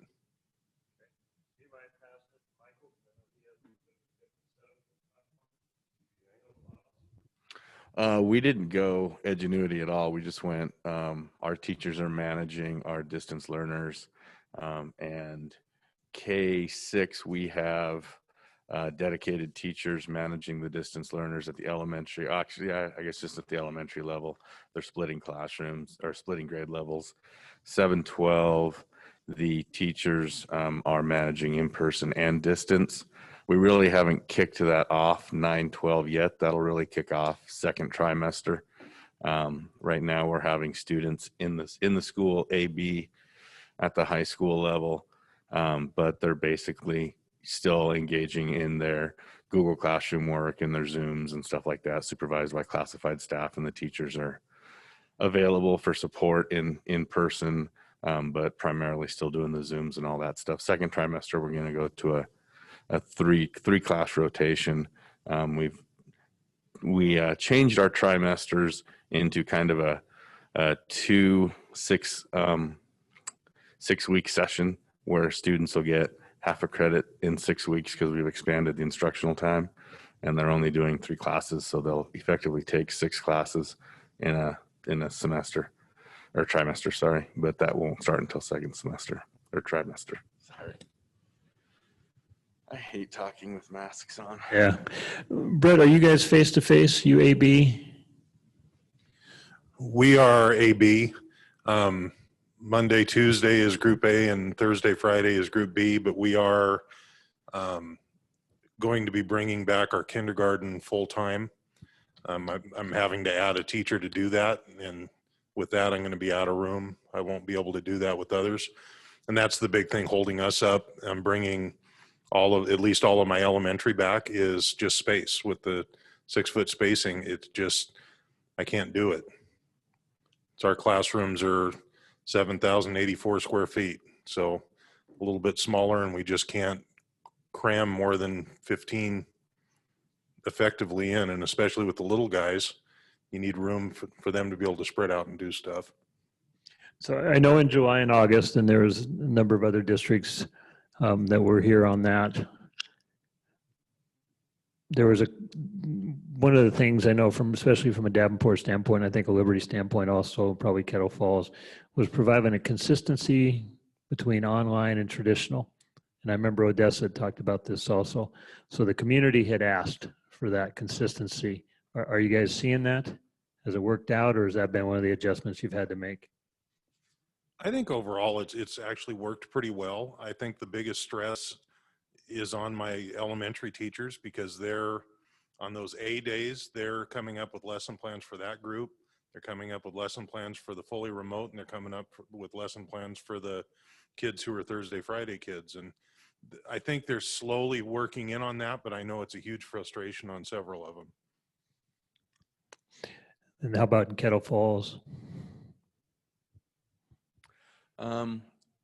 The consistency for in-person and distance was a big push for us, and a big reason why we didn't go with an Edgenuity. We actually had a conversation not that long ago, specifically at the high school, but also for 7-8, when we were talking about moving to more in-person kind of learning, how to manage those distance learners. And our staff unanimously opted to not go with a program like Edgenuity, because they're our kids.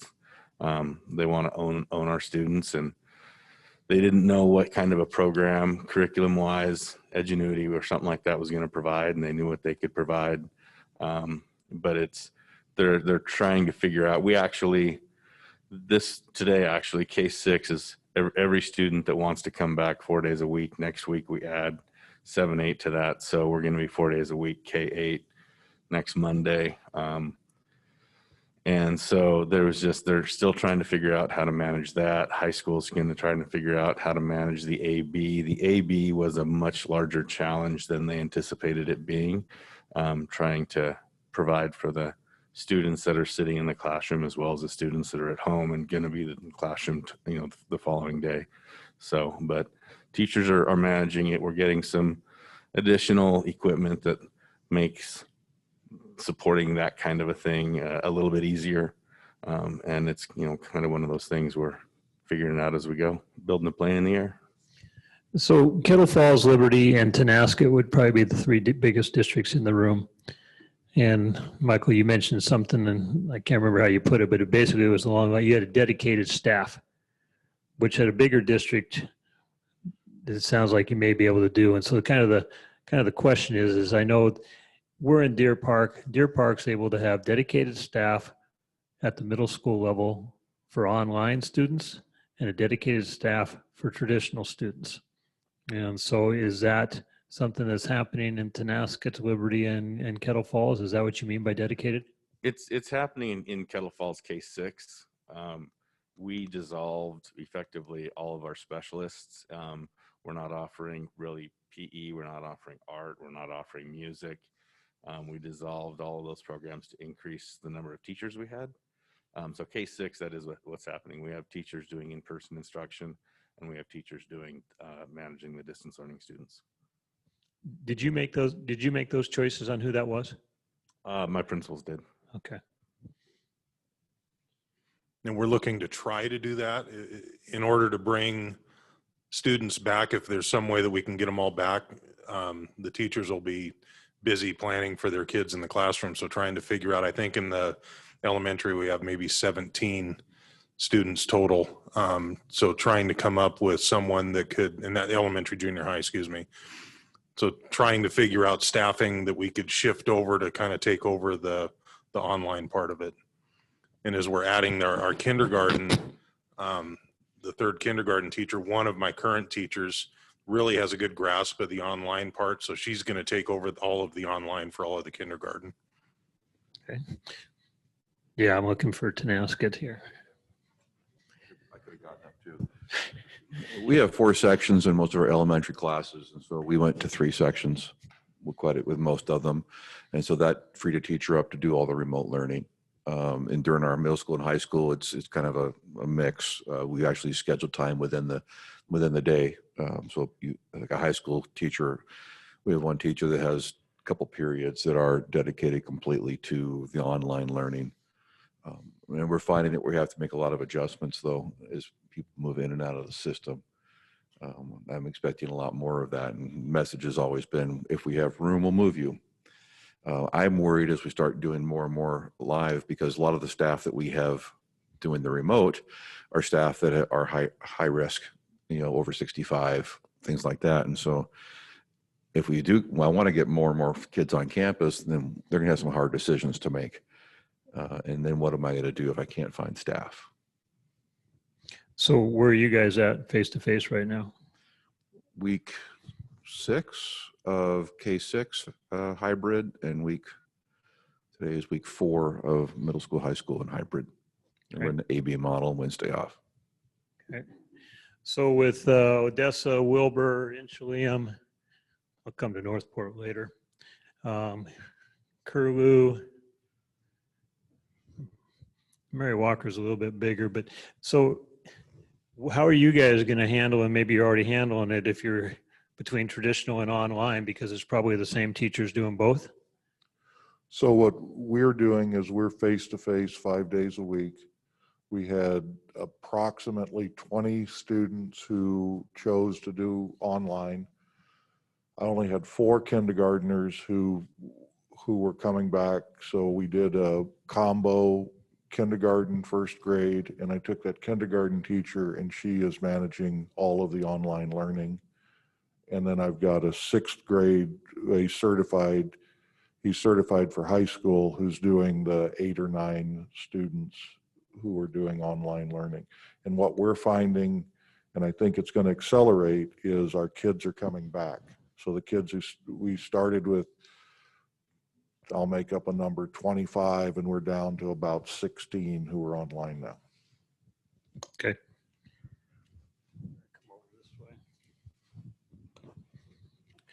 Of course, I feel like a talk show host. With Wilbur Creston, you've got 2 different buildings, obviously 2 different communities, and I don't know if you do anything different there, but you're also probably a smaller staff. And so what are you guys doing from a difference between traditional and online, and how the teachers doing things? Well, our teachers are handling both the face-to-face and the distance learning. Between our two districts, we're doing the exact same plan. We have 50 distance learners and 250 face-to-face. So we're going 4 days a week, 4 hours a day. We have Mondays off for distance learning. So to be unique from everybody, I guess. And I think that's working pretty well. It's a pretty heavy lift for the teachers. We looked at it, those 50 times 10,000, and said there's no way we could afford to not try and include them. So I think we're kind of stuck at that moment now of what's next. Because if we add an hour and a half or 2 hours to the day, that's putting a real pinch on teachers' prep time. Is we all watched the Jeff Uchek thing this last spring. All of our teachers took it. So they're recording their lessons, and that's taking them 10 hours on Monday. And so they're working way more than 40 hours a week trying to do this really well. And but it's working well. I mean, I think for the most part, it's pretty good, but we're one phone call away from total distance learning. But they're trying to manage both, and hopefully they can make it through the end of the year with a good attitude. You can always claim cell phone interruption and don't take the phone call. Odessa's, I feel very spoiled with what we have. We 200 kids, so it makes it a lot easier to do some of the things that we're doing compared to some of the larger districts and the challenges you guys face. We started off with only 2 kids that chose distance learning completely, and they've since come back. So we started with a hybrid model September 1st, and that included an AB model for K through 8. And then our high school kids are only going 1 day a week. So freshmen are going Monday and sophomores Tuesday and so forth. About October 12th, I can't remember how long. We went about 2 weeks with that model, and then we added the high school kids back to an AB model. And then October 12th is when we came back 4 days a week, Monday through Thursday, and we're going from 7:50 in the morning until 1:30 in the afternoon. And Fridays are remote learning day. We also have a lot of kids on campus accessing technology. We have a lot of our 504 students there on Fridays. We have special ed kids, obviously, that are getting IEP services on Fridays. Got some kids that were failing as of the spring. So we have a lot of those kids coming back to get caught up on Fridays as well. Our days, we're not doing things perfectly. We're figuring things out as we go. Every morning I go out to the bus stop. We have the buses coming in one door, and we bring the kids in chunks and spaced out, and we learn to take their temperatures inside versus outside, and got cones set up in the hallway so they go to the next cone. So it's very, there's a lot of things we had to work out in this whole process, how we do lunch services. We got a lot of kids eating lunch in the classroom, which means all the para-eds that we have that are being funded for special ed and title and lap. We're cheating all over the place, but we have to, because this you have to keep things safe. So we got para-eds doing very creative things. I mean, out in the hallways, they're working with kids 1 and 2 at a time, lessening the load in the classroom, because we have some classrooms that have, upwards to 20, and I have the same challenges you have with spacing. All our elementary classrooms have bathrooms, so that takes up a good chunk of that classroom space. So we got desks all the way to every corner of the room and separated the best we can. The challenges we've faced, I was pleasantly surprised in the compliance with face masks. That's one thing I really worried about at the get-go, and teachers and students are doing a great job. Kids are like magnets, though. I mean, lunchtime, when they have that free time, they kind of come right back to each other and sit, right next to each other, like we are, I guess. And it's just constantly pushing them apart and reminding them, and they're pretty good. They separate, and then 10 minutes later they get back together again.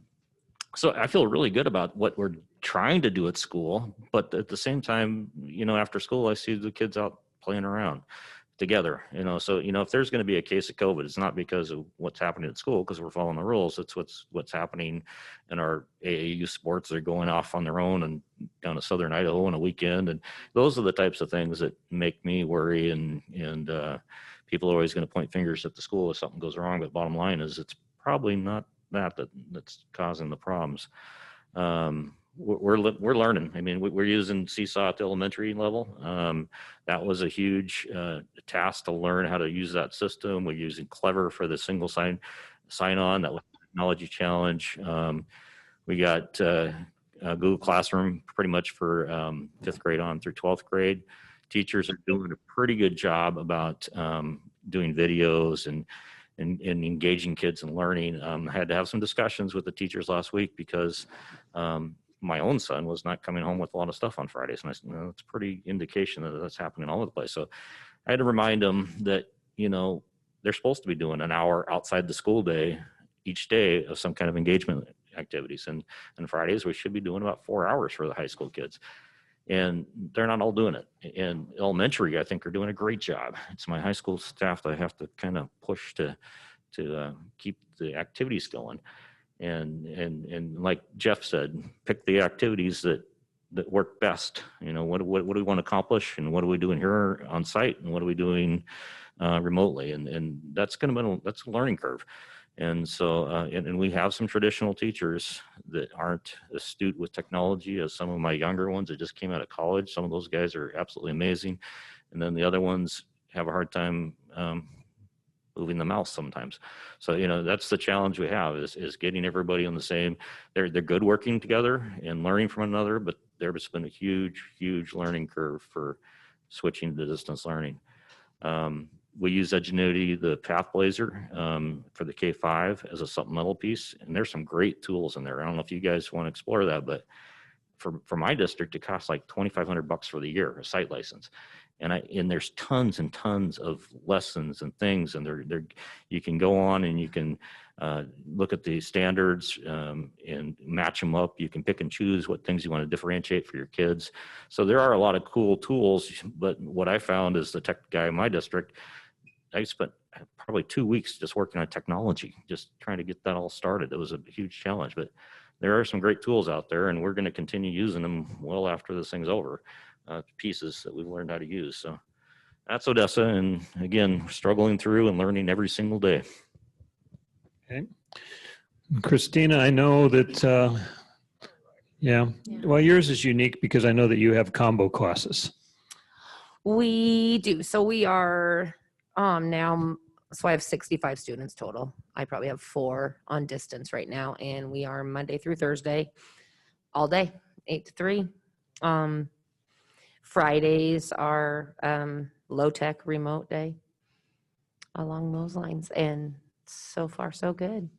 It's been. So you said you have 4.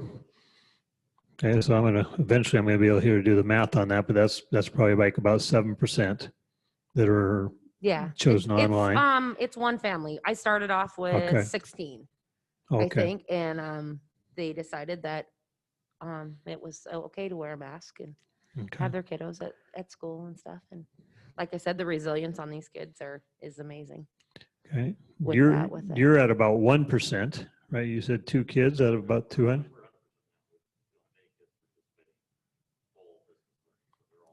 Okay. You are about 20%. Kettle Falls.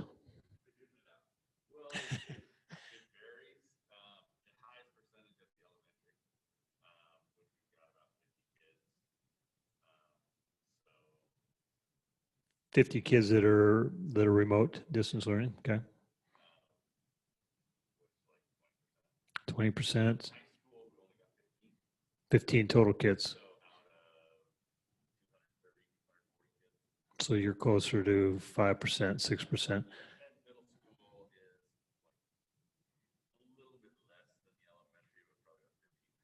Okay, 15% middle school. How about Liberty?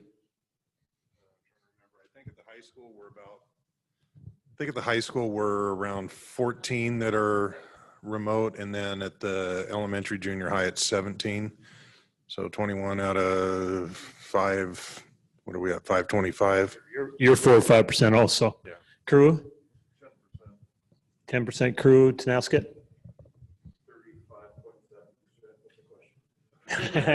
Question was, what's your percent of online? 17%. Okay. In Chelan. 5 or 6 online. And Barry brought his 4 kids over, the principal.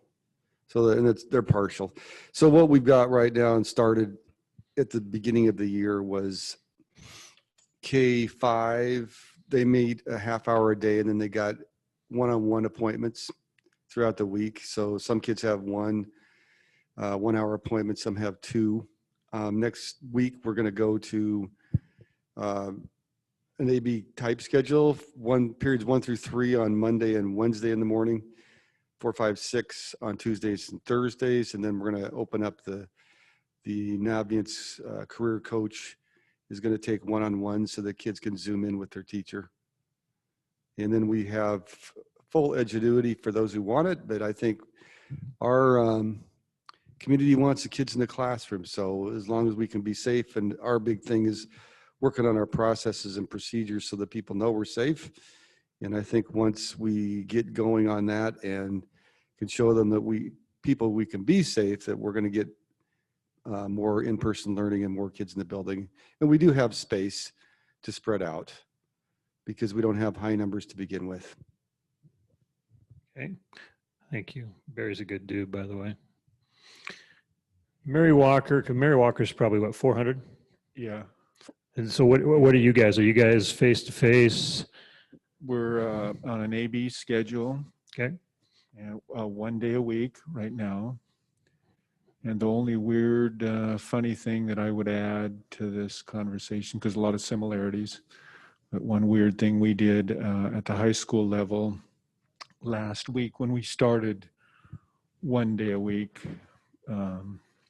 in-person learning, the high school decided to have 14 periods in 1 day, 7 in the morning and 7 in the afternoon.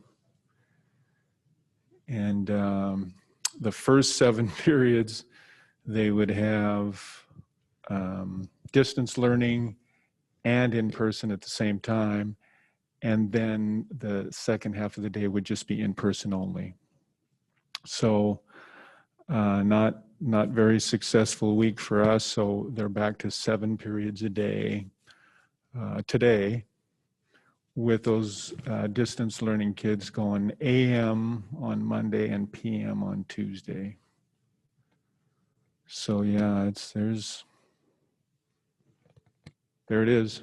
And you guys had talked, and I'm guessing that you're not there yet. You had talked in July, August about doing an AB, but your AB was going to be like, what was it, Monday, Tuesday, Yeah. take Wednesday off, Thursday, Friday with the B group, and then that B group would come back and go Monday, Tuesday. You're right. We've opted not to go to that BA the next week now, just to stay with the AB. But we're not quite there yet. But Right. soon as, in a couple of weeks, hopefully, soon as we can go twice a week, then we'll be there. So right now we are A1, we call it A1 on Monday, A2 on Tuesday, B1 group on Thursday, and B2 on Friday. Okay. So transportation picks up the kids in a neighborhood. K-12. We thought that would be best for daycare and spread of the virus and such. So that's part of your creating kind of a cohort of kids. There you go. Okay. Close contact, right? Tracing, stuff like that. So it's worked okay for us so far. You guys doing anything platform-wise from an online, or teachers doing it all? Just Google Classroom, yeah. Okay. Yeah. Okay, thank you. Hey, virtual folks, your turn is going to be coming here in a minute, but we're just about here. Well, we're doing similar to what sounds like most of you are doing. We're going K5. This will be week 7, I think, all day spread out. Or sorry, every day of the week, only till 1 o'clock. And then 6 goals are going basically every other day. So our light days are Monday, Tuesday, or Monday, Friday. So those middle school kids that are failing or have no internet come in an extra day on Monday, and high school on Friday. And that's been a little better, so we're seeing those kids 3 days a week. Trying to not only get them going, but work on incompletes they had from spring. We're stuck right now. I think somebody else mentioned it. Because if we start going past 1 o'clock, they're also teaching those virtual kids that aren't here, which we have about 12 that chose not to come. So at some point, they can't keep doing both. So we're debating how to make that work now. If we could go to 3 o'clock down the road, we're using K2 is using Seesaw, and the rest are using Google Classroom and our Summit platform. So. Yeah, I think somebody else mentioned that right now it's going pretty well, but I don't know how long we're going to get out of teachers, the extra efforts and hours they're putting in now that they're doing to be good. At some point, I think they'll get tired and that'll start becoming an issue, but I don't know. Biggest thing for us is internet when we go hybrid or we go remote, because our area has a lot of places on our different routes that have no coverage at all. Can't get it. If you can get it through a company, they're not taking new clients, no Wi-Fi. So the $10 per month from the governor's office is not going to get everybody internet around us. So, but so far so good. Just like Chuck said, waiting on a phone call, I think. But in the meantime, doing the best we can. I think we had 12 or 13 kids, K-12, that chose not to come. So pretty low percent. You're in that 5 or 6%. Mm-hmm.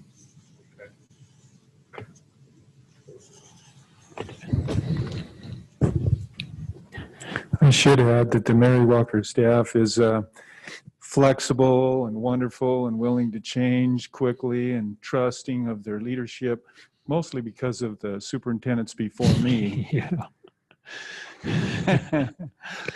We're both laughing. What is your percentage of? I'd say 15 to 20%. Okay, which, as we know, at least we know, Dick and I know, is you're not in a great location as far as internet also, and so I'm sure that's created issues. A couple questions before I go virtual here. God, I know when we met in late July, August, transportation was an issue. As far as how that was going to be funded, is that still an issue, or did they solve? Is still an issue? So you're expecting to have less transportation money, real numbers. I'm seeing John shake his head no, but I'm seeing yeses in here. Who else?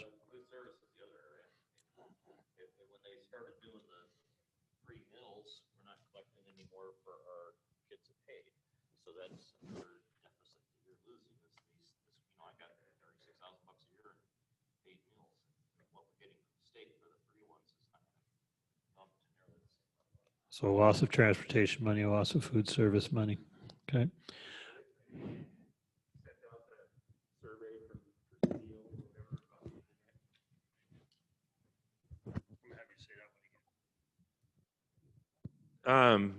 We've had, we get that letter saying that Presidio or something was a third-party provider and was going to pay the difference between the $10 you get from, and no one I talked to at OSPI could figure out why they would do that. Because for us, it's about $75 for a hotspot in our area. So anyway, so far we've had 25 families fill it out, and they're on a list to get a device soon. So at this point, it sounds like it's not a scam. It's about 10 question Survey Monkey your parents can take.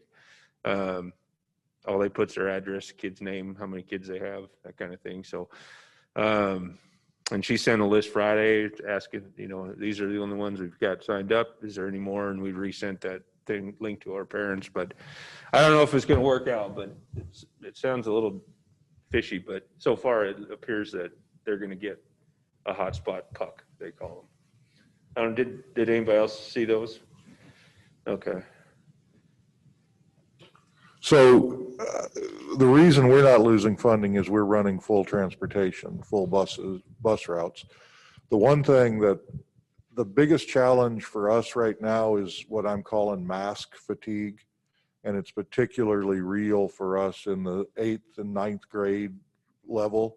Our little kids are doing a pretty good job with it. Our seniors are doing okay.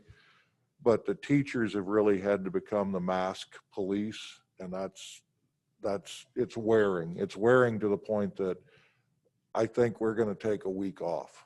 I think we're just going to, I think we're probably next week, we're just going to take a week off school and regroup. A week off or a week off from mass? Well, we have interpreted that we can put kids in the gym 12 feet apart, which I don't know what the difference between 6 and 12 feet is, and have them not wear masks. No, 6 feet you have to wear masks, 12 feet you don't. Oh, the difference is 6 feet. Okay. But yeah, so we're now holding classes in the gym 12 feet apart without masks. Interesting. Okay. So virtually, I'm just taking a look up there. We'll see who we have is still there. And Dale, are you with us? I am. Do you mind speaking to Asotin a little bit? Maybe starting out with, I think you guys started out face-to-face at the beginning of the year and have been the whole time, haven't you? That's correct. We started out face-to-face preschool through 8th grade every day. And then 9 through 12, we're on an A-B schedule because we couldn't get our cohorts down small enough with the elective classes. The health department wouldn't let us go face-to-face. We could get them in because with room, but we couldn't meet the smaller cohorts set up. So that's what we've been doing. I have to say probably the A-B schedule at the high school has caused the greatest amount of issues for us. The teachers, like everybody else has said, it just the amount of work that they're having to put in to educate the students in class and the kids that are virtual has been extremely difficult. We also use Edgenuity K6 and Apex 712, and we have about 35 kids that are taking advantage of that. We do not have any teachers that we assign to it. We have one person that oversees it and kind of checks in with them, but we told them up front that the curriculum was the teacher, and that's what they get. If they don't like it, then they can come to school. And we still had some of those take advantage of the online program. I have to say that most of the people, unfortunately, that did do the online were the families that struggled academically face-to-face. So it hasn't been a good setup that way. But I do agree with everybody. I think there's some good things with the Edgenuity and there's some good things with the Apex that hopefully we'll take advantage of in the future. I think our biggest takeaway is we thought we had an exceptional plan with our middle school.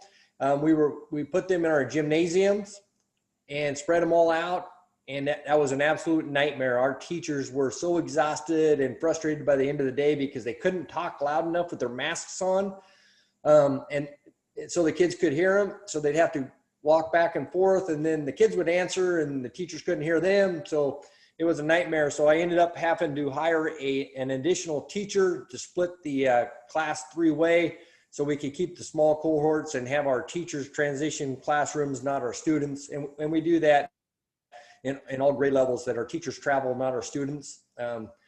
So far, we definitely have an uptick in the Lewiston Clarkston area and Asotin area for COVID situations. We currently have 3 active cases with students and 2 active cases with staff members. So none of them have been transferred internal. It's all from the outside. So like Dan was saying earlier, I think that we do a good job inside the school, but once the bell rings, it's a free for all. So unfortunately, I think a lot of the parents haven't taken it as concerning as the students in some cases, and the parents are infecting the kids, and that's been a kind of a disappointment for us. But hopefully we can weather the storm. But knock on wood, because I don't think we've even reached the flu season yet. So I think that could be a nightmare going down the road. So that's all I have. Did you mention the percentage of students that you have that are online? We have about 35 that are online K-12. Total population of the district? 610. Okay, so you're 6-7%. Okay. Don Vanderholm left. Paul Clark on? Absolutely. It's good to see you all. Hey, Colton's doing all right. We've been in person pre-K-12 for 9 weeks. Today's the first day, it's Q2. Similar to Dale, we've had some cases, and I appreciated his comment there, and I agree we haven't been having spread within our school from what we can tell. We got about 1.5% of our kids out online that are choosing that. Of course, as cases come in and out, we get close contacts from our health department. We get more out for a period of time now and then, but those are coming in and out. That's, I think, what y'all want to know, right? That'll work. Barbara, are you on? Yes. Okay. Barbara's at East Valley, which I know is bigger, but I'm just kind of curious, and I don't know if you know the numbers and percentage of East Valley as far as school district, what the percent of the kids that are online, but I'd love to know that part.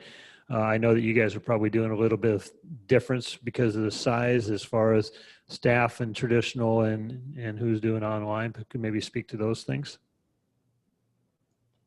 So for elementary, we offered 3 options to families, either hybrid and distance combined, Monday, Tuesday, Thursday, Friday, or if a parent thought that they wanted to start with distance and possibly bring their child back either this year or next year, we have full distance. And then we offered elementary the parent partnership, or the home connection, if they didn't think they were going to bring their kids back in the near future. Middle and high school, we added in full online learning. And I would say, I think it's close to about 30% of the kids are either in full distance or one of the other 2 options. I think that's about what we have. K-12, pre-K-12 actually is hybrid. Okay. Thank you. Paul, are you still with us? Absolutely. This would be the other Paul Turner. Dang it.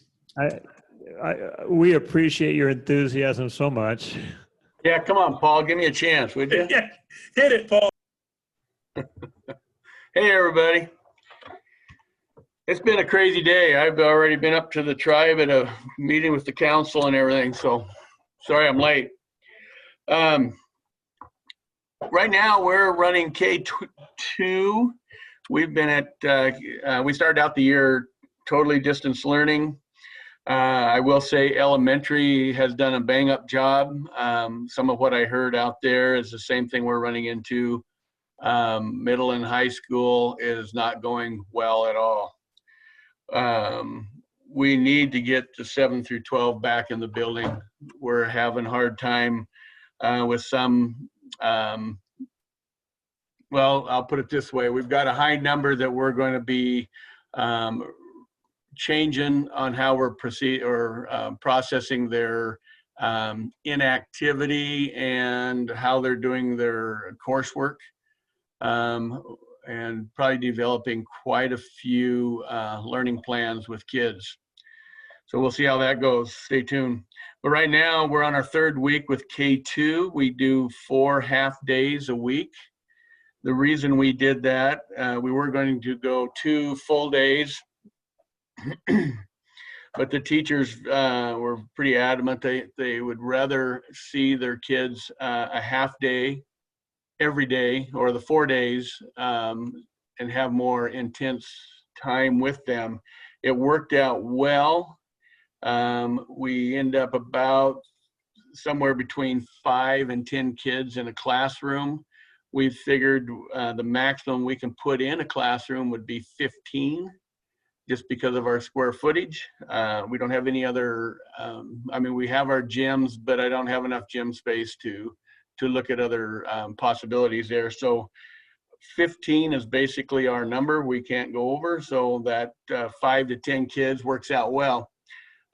Doing the half days, we only have to bus in the afternoon because the number of students that needed to be bused, we put them all in the afternoon schedule. There's way more than half of our kids that are coming to school we have over half of our kids that are coming to school do not ride the bus. So they're either dropped off or they walk. So we're able to still only have to bus one trip a day. We are planning on bringing back 3 through 6 on the 9th, and they'll be in the same model as the K2. We started out the year with, once we started bringing kids back, we had 3 options for parents. They could be in school. They could be, if they were not sure what they wanted to do, but they wanted to stay remote at this point. We had ones that were doing, continuing the online distance learning with one of our teachers, and with the expectation that a semester they were possibly going to come back. And then we had the ones that were no way, they're not coming back until next year. So we had them on accelerated ed program. What we found is that this isn't working. So we've reduced that, and what we're doing now is anybody that is not in the building, their option is accelerated ed. There was some pushback from parents on that a little bit, but what we've done is just taken that. It's accelerated ed, teacher driven with parent support, where before it was parent driven with teacher support. So we've taken our distance learning teacher or teachers, 2 of them for K2 that are doing the distance learning part, and they're going to be directing it using the accelerated ed curriculum. It just worked out, and it's going to work out up through 6th grade. The teachers that have self-identified that won't be coming in the building just kind of pretty well matched up with the numbers we needed to do the distance learning. So we're good there. I think we're going to have a disaster when we start bringing back our 7-12, our high school teachers. I'm not sure which one of you were talking about them getting engaged and kind of being the Achilles heel. We're running into that same problem. The 7 and 8, we were planning on bringing them back on the 9th until our last board meeting, and the 7th and 8th have been delayed as well as 9-12. When that last board meeting got over, that was last Monday. This last week, the board pretty well got inundated with emails and phone calls basically saying, what in the hell are you guys doing? Get these kids back in school. So we have another board meeting next Monday, and I will be proposing a new timeline of getting them back on the 16th. So we'll delay another week, and then the high school, we're targeting November 2nd or 7th, excuse me, December 7th. 3 weeks later, we're going with that 3-week time span. But we do need to get them back in school. Our percentage online, we're K2, we've been about 30 kids out of 120. So Kevin, do the math. And 3 through 6, we're looking about the same percentage. So right now, our preliminary numbers for 7 through 12 are not that high. They're wanting to get them back in school, or they're wanting to get back in school, and we're finding that we need them back in school. It is not working online for us at all, especially for that 7-12. It's we've got the ones that are doing well, but a large number of our kids are not. They're just not either. They'll check in for their attendance and whatnot, but their assignments aren't getting done. The whole process is not working well for us at all. So we need those kids back in school. What other questions did you have, Jeff? If you haven't hit it, I mean, well, you guys are obviously not in a position yet because of not having the face-to-face. Maybe you could go over again. When you go face-to-face, Are you going to have designated staff that's face-to-face and designated staff that's traditional? That is our plan. When you say traditional, do you mean traditionally distance learning or? No, so I guess I kind of said the same thing. So you're going to have a designated staff for face-to-face and then a designated staff for online. That's how we've done our elementary, and that is the plan for the high school.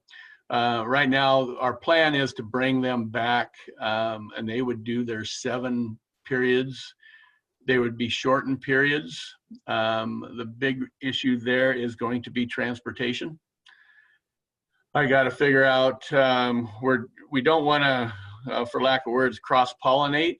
So we're trying to haul our elementary for that afternoon, and then figure out how we can haul 7, 12, bring them in first thing in the morning, but we'd probably deliver them home in between the elementary time slot in the afternoon. Our big problem right now is lack of drivers to be able to do anything except double routing. It's going to overtax we're going to overspend our transportation, so we're going to have to figure out how we're going to cover that cost. And if the state doesn't do something with it all, we're going to be in a crash course on transportation pretty bad. Okay. Thank you. Any other thoughts or questions around these things? Okay. So I believe I have sent all of you, you can check, I should have sent you forwarded you an email from Jeff Utek, which would speak to not only the slides from last night, but also would show the calendar of dates that have been proposed. Now, I followed up with an email last night, 10 o'clock or so, that said that Friday might be a better day for us, but if you remember, he's traveling to Connell. And so he may not, I probably won't get an answer, I guess is what I'm saying, until later on tonight. And then you should have gotten an email yesterday, Michael and maybe both Paul's. You may have got yours today, forwarded from Impact Public Schools on their description of proposals for professional development and their different sessions. And so if you get a chance, take a look at that from a feedback standpoint. Let me know what your thoughts are there. And if you have interest, or if you have some other thoughts, like I said, theirs is a series, theirs is elementary. They do provide breakdowns, as we kind of talked about in Chelan, about breaking it down to either K1 or K2, and then also to 3-5. They have a little bit of an overlap. Their first couple sessions, this is Impact, is general. So one was on social emotional, and then their first one was a general, meaning it's K5. And those will also be recorded. And then they had, like I said, they had the one on the students, and then the rest of them are for an elementary. And then, as you see with Jeff Utex, he's got his teachers that we're looking at making some changes, and he has got the superintendents, and he has got early learning. Oh, and then he has his one for curious on the kids. He's got 3 sessions with students. Is that going to be something that you guys are going to use? His information, I mean, when he talks you through it, it's pretty good. And so I think those are all on Tuesday, as kind of mentioned last night, but those can be recorded and used at any time. And he always likes to stretch it out. I try to keep it a little more compact. I kind of want to keep it around an hour. He likes to keep things around an hour and a half. And but we'll make a decision on that. But yeah, he was going through some things with me that I didn't even know technology wise. I don't know why I didn't know it was possible, but just even how kids get on and they can change. You may know some of this change in language, so you can change languages on the different presentations and some of those type of things, and just even kind of beyond that type of stuff. Obviously, that's probably not a very high tech thing, but.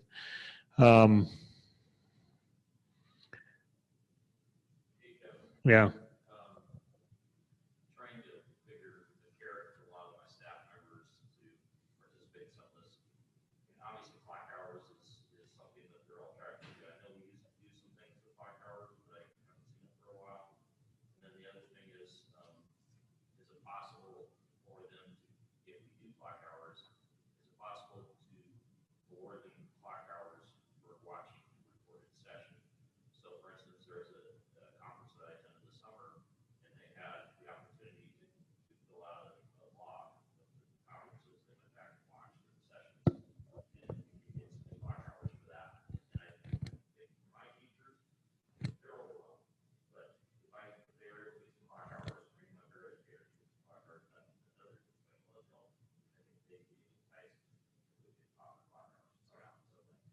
And so what we have to do from a leadership team is we were talking about this earlier, we got to have a meeting. And so you have to approve, just like you would for your school board, you have to approve the clock hours. And so our goal is to get that done this week. And so we'd approve clock hours for Jeff Utek, for Impact. I feel like I'm missing somebody. I know I am, because I've sent you 3 things. The special ed has clock hours. Oh, teacher leadership. So I think I sent teacher leadership to a few of you because a few of you have teachers that are in it. Dawn and Steve have teachers that are in it, but all those will have clock hours, and will probably be set up for whatever the next session may be in November for everything all the way through.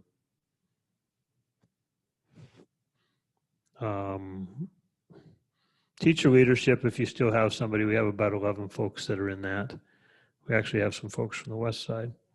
And then as Jeff mentioned, I guess right now we'd plan on Wednesdays and we'll see what kind of changes he can make for Friday, but we're looking at 25 to 30 teachers kind of from a committed standpoint that would be involved in those sessions.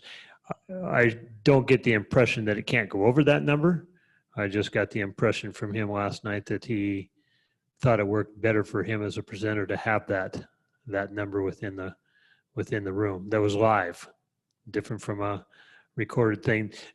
Dan, I think clock hours, I think I was looking at that last Thursday or Friday on the clock hours things, and I don't think I had found what I wanted to find yet on the recorded part of things. But I also was going through some other things that it looked like there was no reason why you couldn't do that. And obviously you're speaking to somebody was doing it.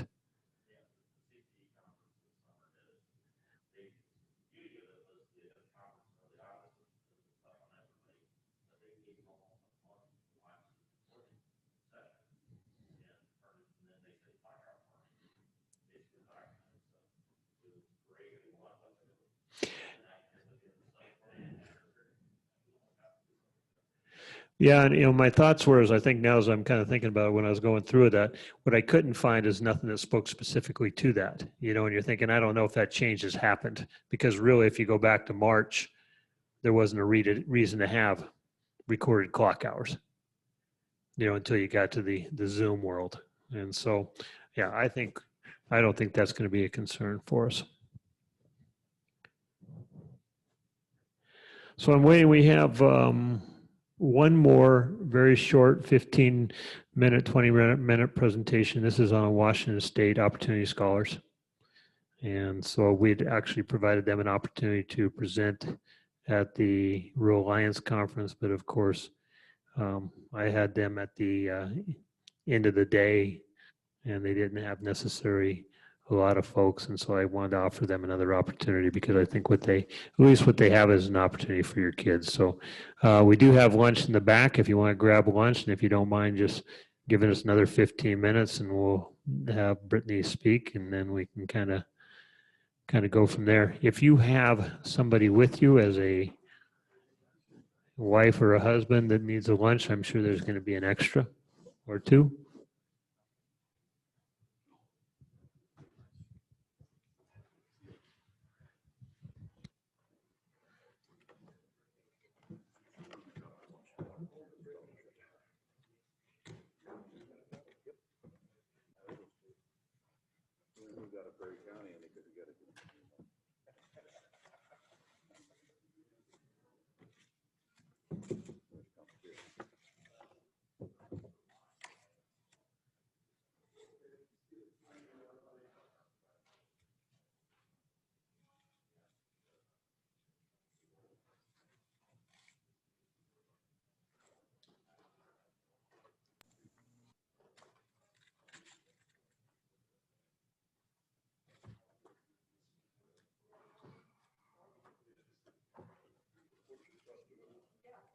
No, we just got married. He was working part-time in a place, well, not temporary, not just full-time, temporary. I've got stopped. Now he's just got unemployment and looking for work. The other job is project management, building engineering. He really wants an engineering job. And he has enough savings doing with unemployment. He really complete a little bit. There's a couple things that happened recently, there's a couple of openings that some places he's interned and those people there, so he's going to be opening soon.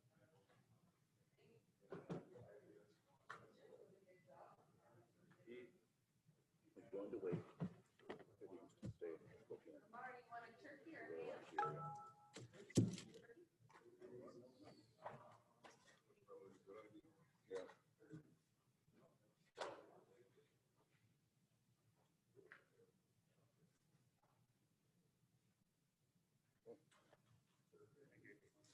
Sick leave be done on an hourly?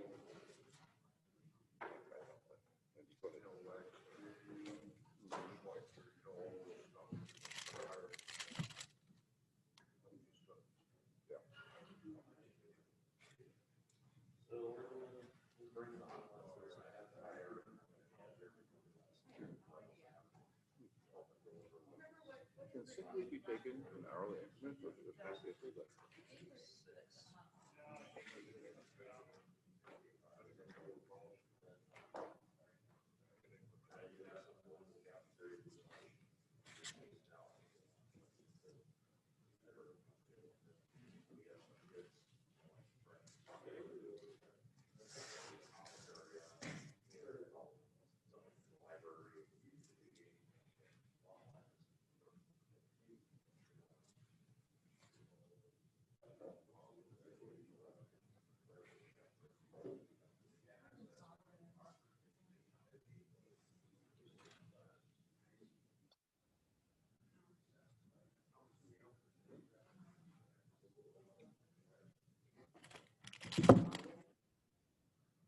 I will. Hi, Brittany. So we just finished our other parts of things. We're kind of grabbing lunch and sitting down, and we are ready whenever you are. Do you need to be co-host? Do you plan on putting anything up? Yeah, I just want to share the screen so I can show the presentation. Okay. All right, we will do that real quickly. So we have some in person, and then we have some, and you probably see this, some that are virtually. Great. So, okay, we are just switching that over. Can you try to share a screen now?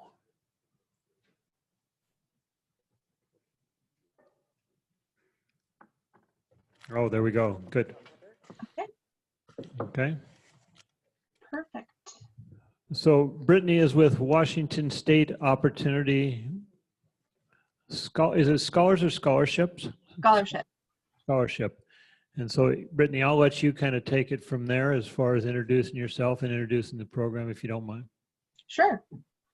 So I am the Marketing and Communications Manager at Washington State Opportunity Scholarship, also known as WSOS. And we provide scholarships throughout the state of Washington for students who are going for their BA degrees or BS degrees or career and technical apprenticeships, associate degrees, certifications, lots of different programs that we provide scholarships for, especially for students who are first-generation college students or low income. And we also have a special program providing extra financial aid to students who live in rural areas. So I'm going to share a little bit about each one of our scholarships, and then at the end we have a link to our website where you can go and request to get on the email list to be notified whenever our scholarships open, so you can start sending students our way. But in general, if there are any questions, I'm happy to answer those. Otherwise, you can always email me. So I will go to the next slide. So our mission is to build pathways into high demand STEM careers and healthcare careers, as well as trade careers in Washington State for Washington students. Our scholarship programs, the flagship program was the Bachelor in STEM or Healthcare, and that was the main one that we started offering to students.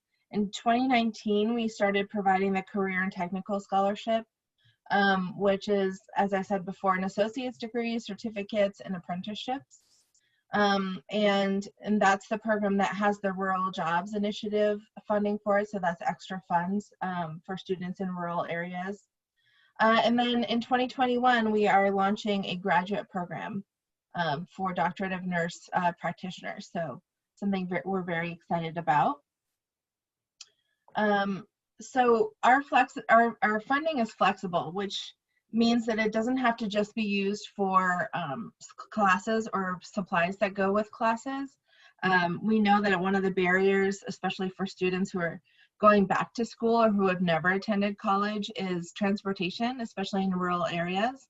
So you can use our funding for a vehicle, or to fix your vehicle, or for childcare, for food or housing. So these are just really designed to help students get through school to launch their careers. So basically anything a student needs in order to make that work, they can use our funding for. So they can also purchase laptops with this, any kind of technology they might need. And that we believe that flexibility allows more scholars to complete their degrees on time, and therefore launching them into those careers sooner rather than later. The baccalaureate scholarship offers up to $22,500 over 5 years.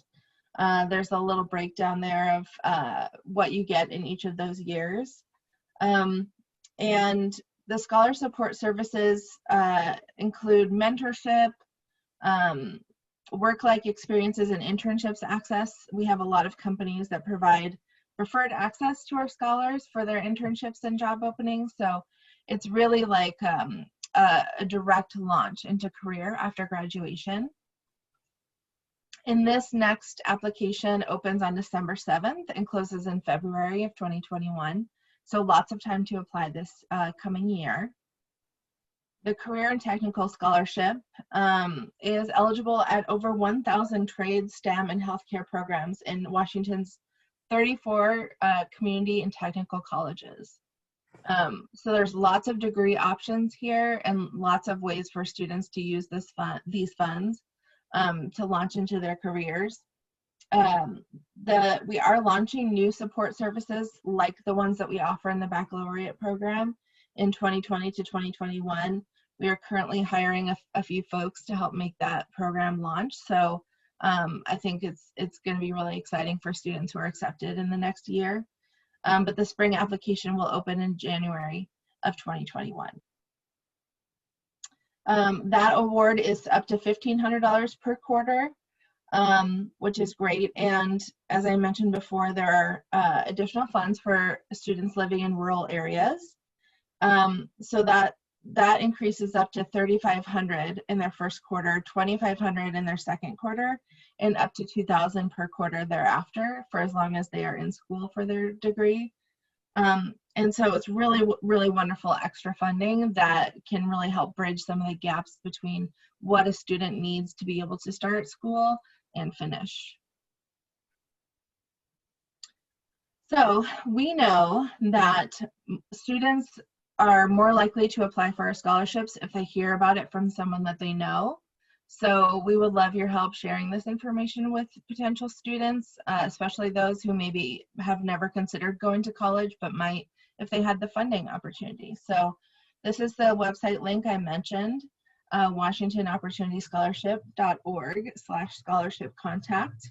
If you fill in your contact information, I will email you when the scholarship is opening up so that you can share those direct links with anyone who might be interested in applying. And also we'll connect you with anyone if they have questions, they can connect directly to one of our program staff. But I am also happy to answer any questions that might have popped up during the presentation.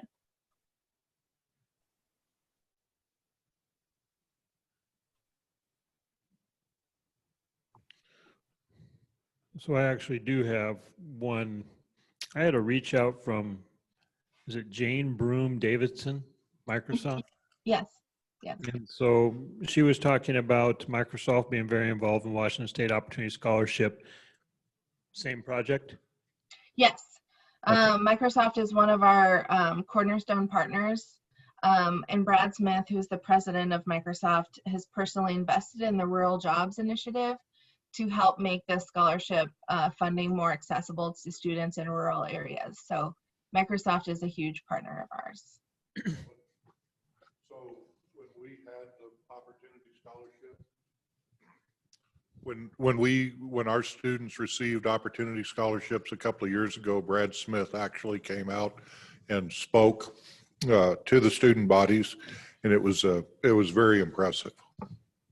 Yeah, he's pretty great, and I'm pretty excited about making sure that this funding is accessible to more and more students. So this is really the winter application cycle is the first time we're really actively able to promote the rural jobs scholarship funding. So we're really excited to get more students involved in that. Well, thank you for taking the time. Thank you for being incredibly patient with me and being able to adjust your day for me. I just had an email from Steve. Yeah. And so I emailed him also and let him know that you were on, and let him know through the email that this was my error and was not his error. So when I get a chance, I'll apologize to him also. So, but thank you for your time. Thank you very much. Yeah, we'll continue to provide an opportunity to get the word out. So we'll be in touch. Okay, thanks so much. Thank you. Bye. Bye.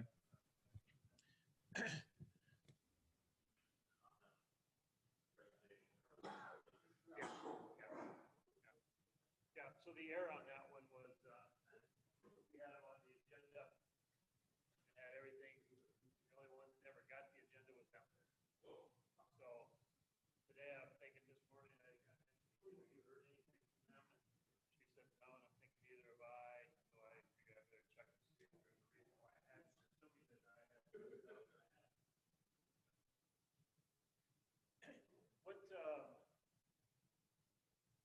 we have to have a virtual meeting. What's a good time? What's a good day?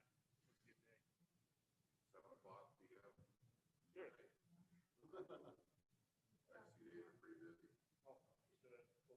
Too. Okay. So we were just mentioning, Dale, that we need to have a virtual meeting with the leadership group. We have some things that we need to go over as far as approving clock hours and even talking about where we want to go as far as some of the amendments. Is there a good time? Yeah, probably this week. So I don't know, Dale, if you're still on or not. Yeah, are you talking during the work week or work day? Dale, the workday goes from 6 a.m. to 12 a.m. So yeah, sometime in between. It doesn't really matter to us, or me anyway, whether it's early morning or if it's late evening or if it's during the workday. So it's kind of what would work for you guys. So Steve says anytime after 3 o'clock. Kim's kind of nodding. Yeah, I would say it's going to have to be after 3 o'clock too this next week for me. All right. Okay. Chuck, does that work for you? Okay. So we won't go Tuesday. Obviously, we won't go today. So we'll look at Thursday.